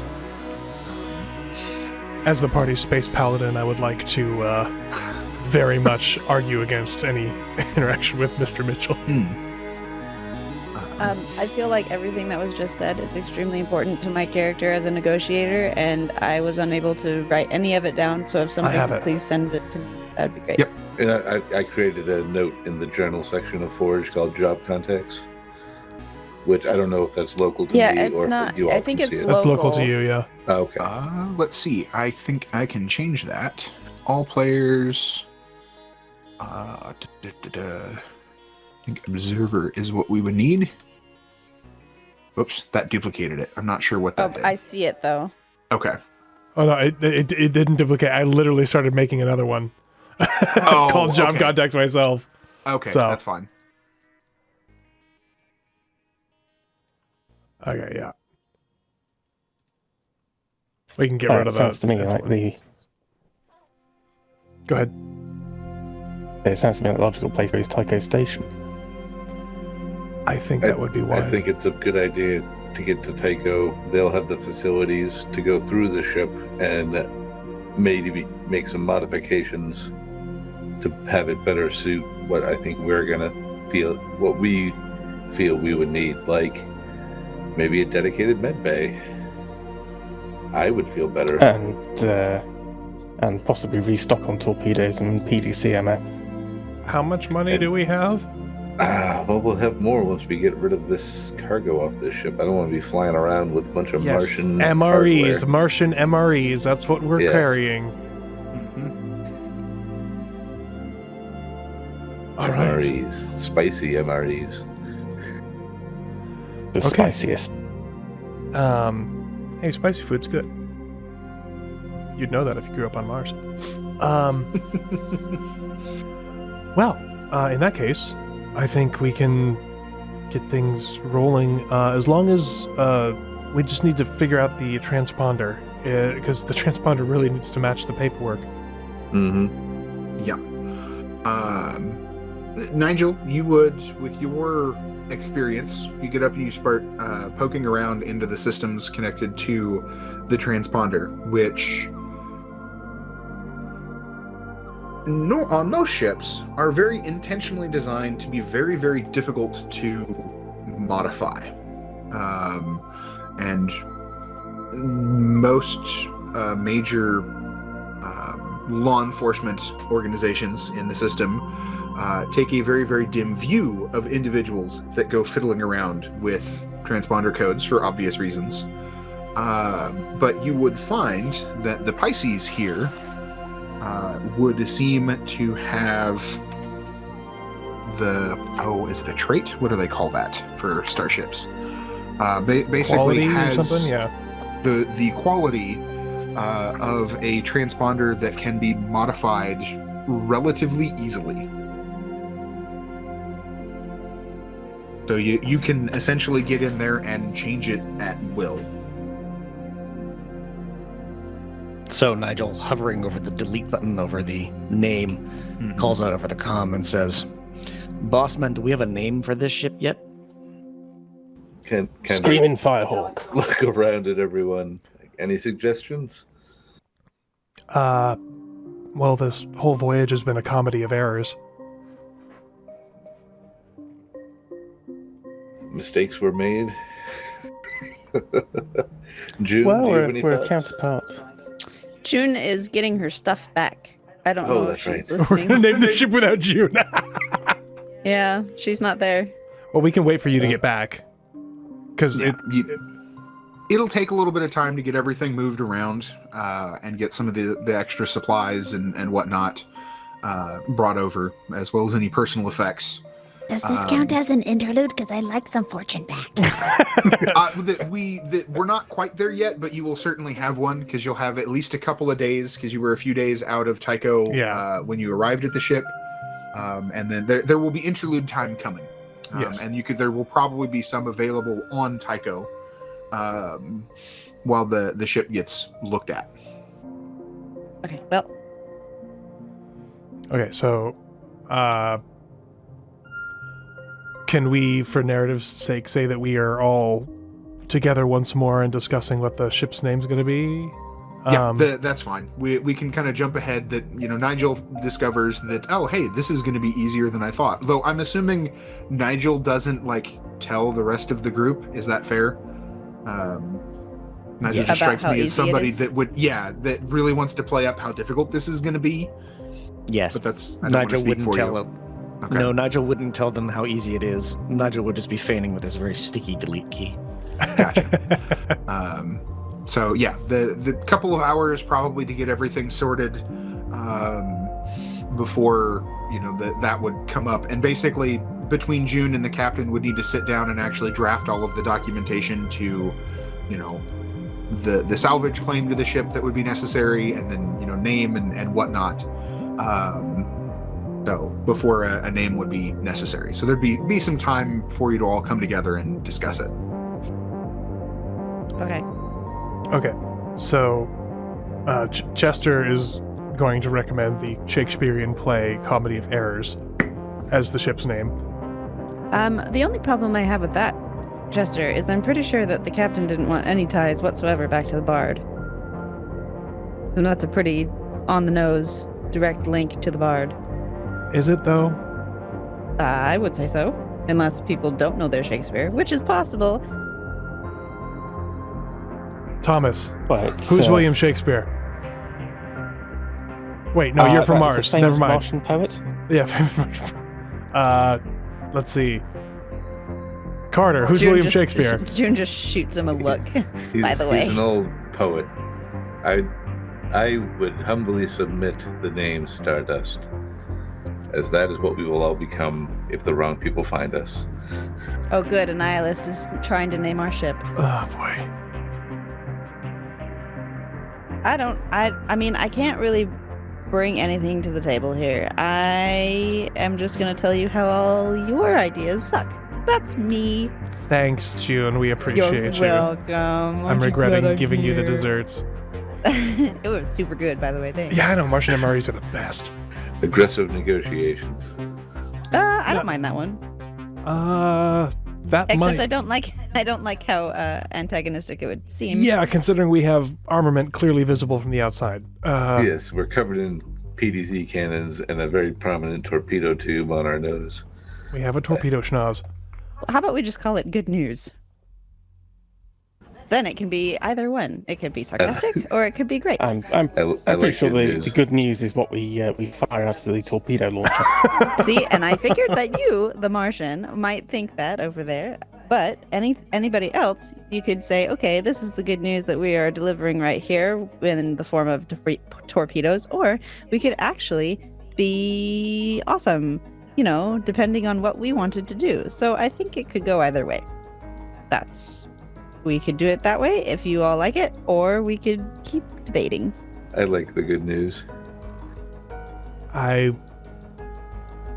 Calling her good news seems okay with me. Or Farnsworth. No. We're not naming a ship Farnsworth. Why would you name a Good ship after a news, person? everyone. It's an old cartoon. Don't worry about it. You uncivilized swine wouldn't know. Thanks.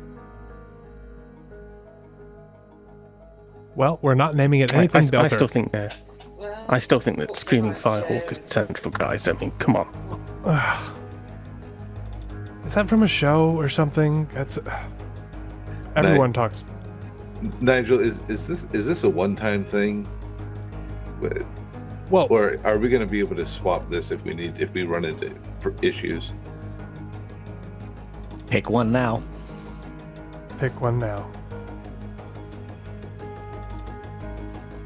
Nigel, we haven't heard from you, you lovely human. I'm not a particularly creative one. I just do things creatively other ways. Yeah. Naming isn't really my thing. You'd probably Unless name you it want to Candy call the Crush. ship Candy Crush. Oh, sorry, I stole your joke. Wow. Sorry. June just applauds.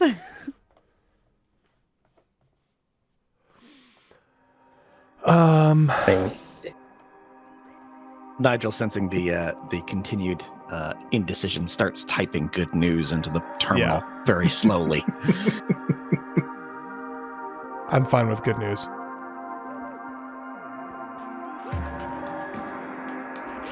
Agreed. Yay! Next up, who's captain? Well, I don't really see a need for a captain. That's a quote captain. I think we should agree on things as a crew. We are democracy, my friends. We've all been forced onto this thing together due to an unfortunate set of circumstances. However, if we do get into a fight, we will need a single person directing us. What about June? She talks a lot. I talk a lot because I'm good at talking. That seems like something good for Exactly. a captain. A captain needs to be good at talking, but the last time we got into a talking situation, it involved shooting, and I am not the best at shooting. I mean, that's what you got me for. Yeah, Thomas does the shooting. We'll work on that. That doesn't need to happen right this We second. can figure that out. Yeah. Yes. I like the idea of if we come into a situation where we need to talk to people, of course, I will be glad to talk to people. That is literally my job and has been for a long time. But I don't want anybody calling me captain. Well, not in public anyway. Oh, don't worry about that. Excuse me? Just something I heard from the first officer.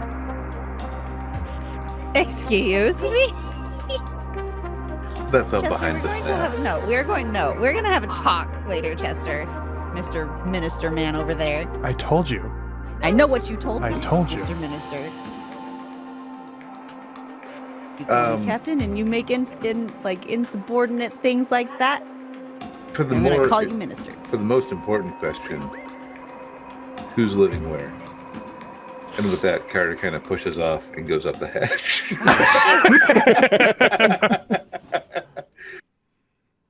June just kind of follows him. I claim this one.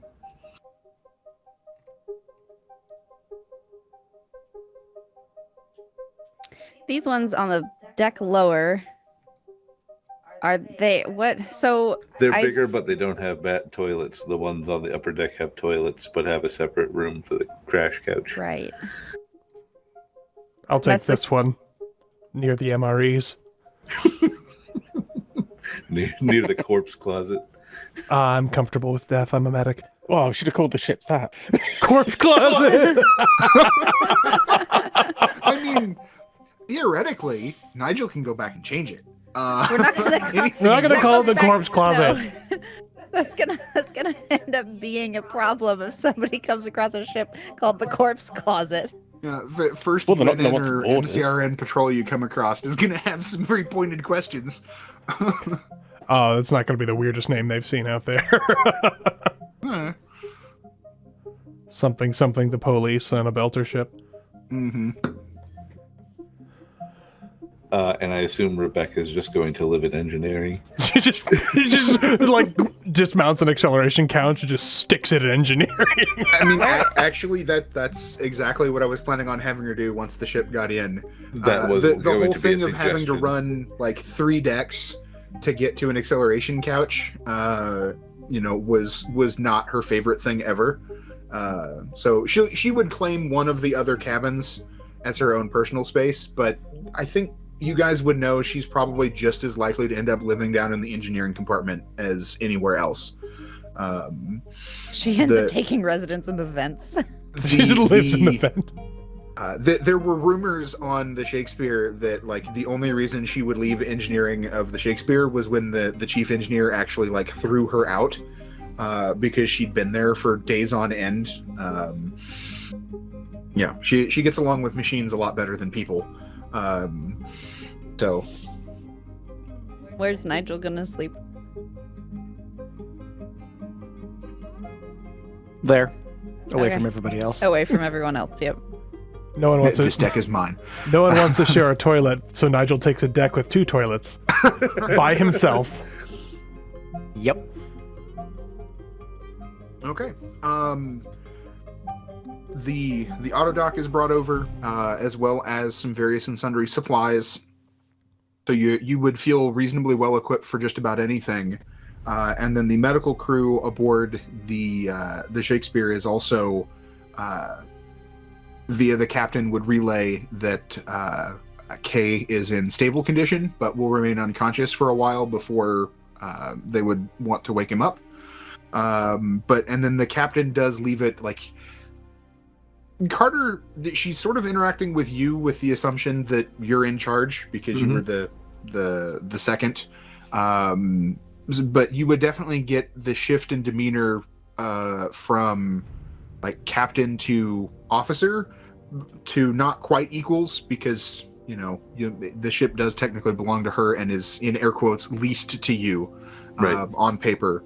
But she's not ordering you to take him along, but basically then asking if you would like to take him. Yeah, we'll definitely take him along, as he may be useful, or he may take residence in a certain closet. Who knows? Who knows what the future will It's a bring? question. It's a question. Are all those bodies still there, or did we hand them off onto the bard? I feel like they would not. The captain would not have taken them, as they would link the bard to the ship. I feel like they've been spaced, but We can say if it's okay. Well, they'll probably go into the recycler. Recycler. Yeah, or something. I don't know. Feed them mushrooms. Yeah, it would be the Shakespeare wouldn't have taken them aboard because their presence would need to be like explained. So it's left up to you guys to decide exactly what to do with them. So Kay is brought back over along with the auto dock, whichever cabin or location that you would have him placed in. And you are ready to part ways from the Shakespeare. where are we putting the magical medical chair? I was thinking that we replace one of these, so an auto dock is just like an addition onto a couch, an acceleration couch, and I was thinking we would just stick it up here, like attach it to one of these 2 couches in the galley. That way it's kind of centrally located. And you can always move it later. I Yeah. don't think it would be like permanently attached. Yeah, if you it decided like clips to move on it. and has and has stuff, because it's not like it does surgeries or stuff. It's mostly pharmaceutical and magical sci-fi medicine that oh, you had a stroke, here, have some pills that make your stroke go away, Avasarala. Yeah. Are you drawing on them? How did you do that, Nab? Magic. Oh no. Oh, well, I'll have to learn how to do that later. Anyway. Yeah, there is a drawing tools option over on the left. Ah, I see. It was covered up by my character sheet. I don't know how to get rid of my text though. Now that it's there, I pushed enter and now I can't get rid of it. Um, But that's something we can figure out later. Right. Yeah. I have the delete all option, but I don't think that's what we want to do. I was just marking rooms, just so that we can remember easier. Yep. I was gonna say, can I get a copy of that picture offline, Squirrel? Yep. I can. That's easy enough to do. Okay. So you are, and the decision was made to go ahead and take the captain up on the offer to head to Tycho. Yeah, I think so. Okay. I think so. Yeah. That seems like the Okay. best place to go. So that's as you peel off and reverse course, the Shakespeare continues off to its destination, and you are heading off into your own future. And I think here, there's a couple of things. One, like I said, it'll take a couple of days, so there would be a short interlude before we arrive. And two, you guys are going to level up. Oh, are we now? Ooh. Yes. So, And I get my Page. fortune back. I want the fortune. Well, we're this is an interlude. Hang on. know. Let me pull up the thingy. and I had the page, and now I have lost the page on leveling up. I thought it was 20 something, but apparently not.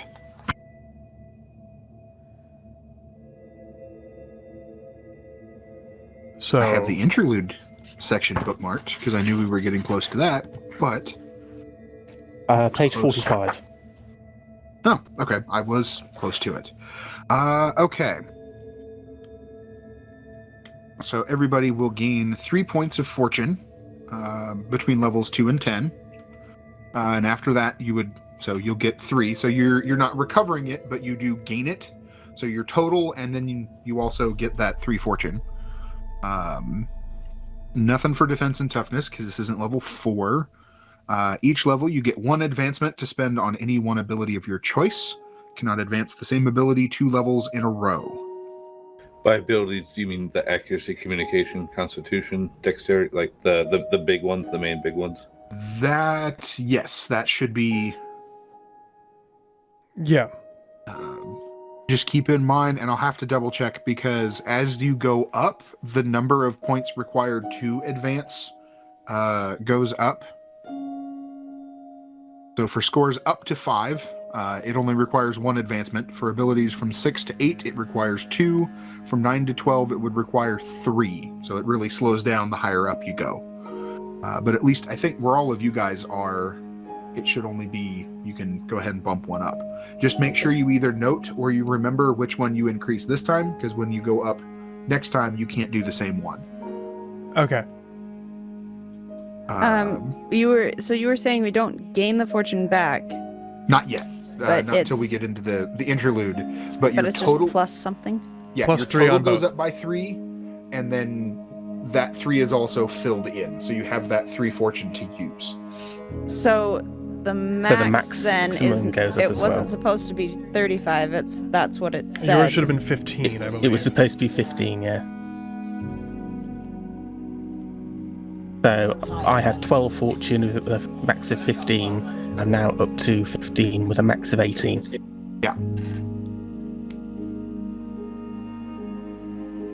Leveling up is interesting.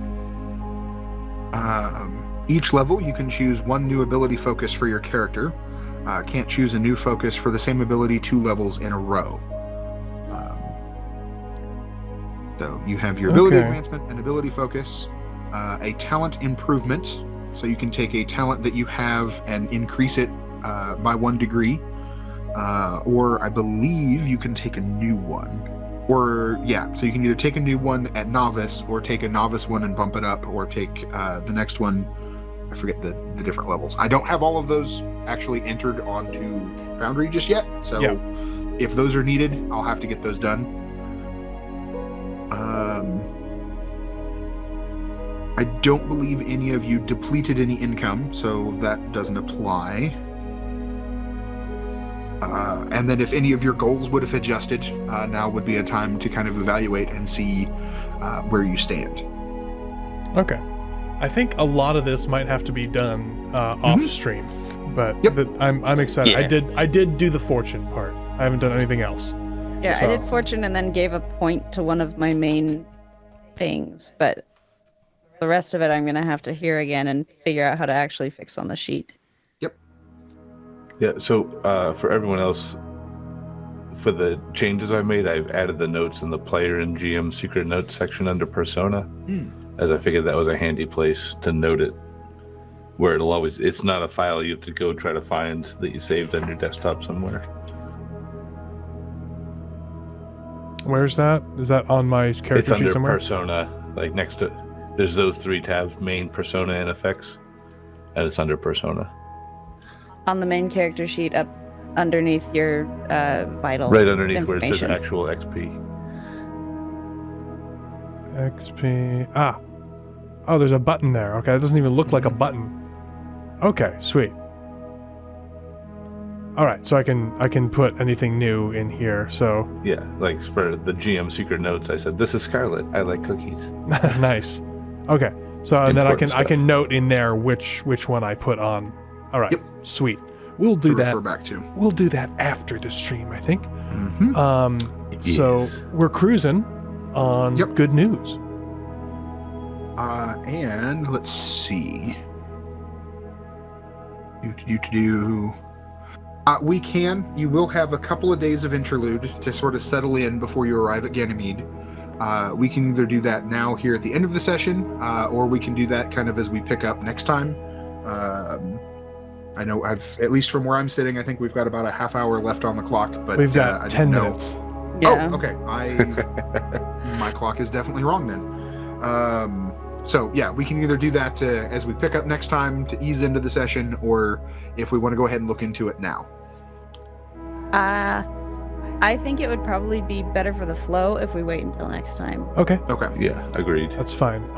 So we're just starting to make our burn to Tycho, and something I think Chester wanted to do, because he noticed that Rebecca's not very good at people, Mhm. and he's been feeling kind of not good at machines. So he, during this couple days, is going to hopefully, he wants to talk to Rebecca and see if she wants him to help her learn how to people, and see if she'll help him learn how to machine. Okay. Which will be a narrative way of me putting a mechanics focus or something in here when I level up, right? That's fine. I can tell you, she doesn't seem overly concerned about any lack of people skills. And while she's not necessarily the best teacher on the mechanical side, because it's the way things work. She can just look at machinery and know how it's supposed to work and how to fix it. But you would be able to pick up some basics that would justify the narrative of picking that up over the course of the next couple of days. Okay, cool. Yeah, she's definitely not a very good teacher or people person, but And I'm going to make sure she eats the cherry cobbler.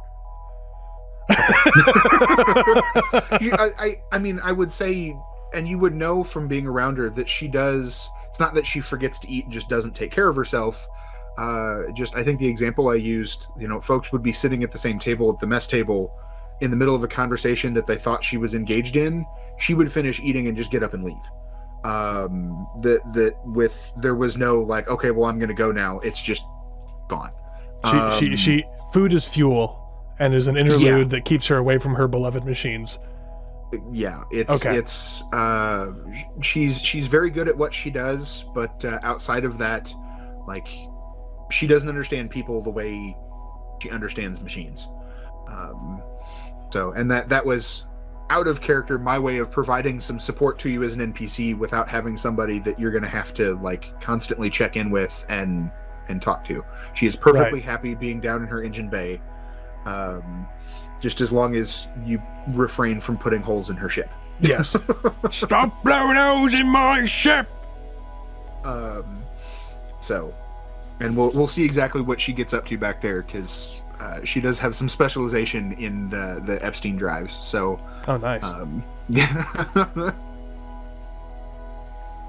She was in the process of some work that was squeezing some efficiency out of the Shakespeare that it hadn't had since it was a much, much, much newer vessel.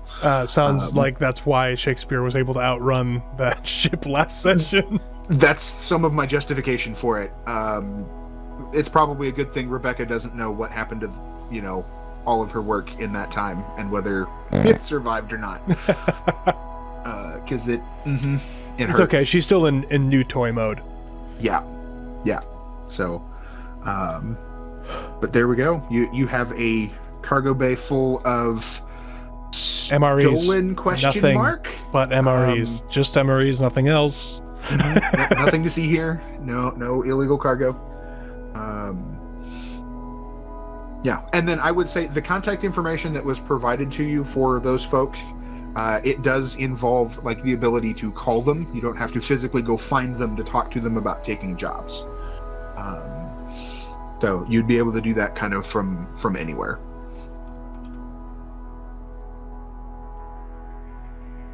But there we go. Hope everybody had fun. I know there wasn't. Yeah. It was a bit of a slower episode. I think it was fine. I think it was fine. I mean, there's not everything has to be torpedoes and gunfire. Mm-hmm. Yeah, I like that we were able to talk more in this one. I feel like more characterization was able to happen. Yeah. Yes. Chester's character is going in a direction that I wasn't expecting it to. Like That tends to happen. yeah. Mm-hmm. I've had characters that the campaign gets over, and I'm like, how did you get here? That is not. You didn't start here. How? Why? They have a mind of their own. Yeah. I think that there's going to be some absolutely hilarious Thomas and Chester interactions in the future. You have a very interesting group of people aboard the Good News. You all were making such assumptions about June. Oh my gosh. Chester is aware that what he heard isn't real, but because she's such a sass bucket, he wanted to make sure that she got some sass back. Mm-hmm. Sass bucket. Oh, I said bucket, now alien's gonna appear. Suddenly, in the middle of the ship, a bucket appears and a man pops out and goes, bucket. All right, well, we're gonna end just a couple minutes early here, which is totally cool. Because it's 1 o'clock, which is when it's supposed to end, and we start about 5 minutes late, but that's all right. This was a lot of fun.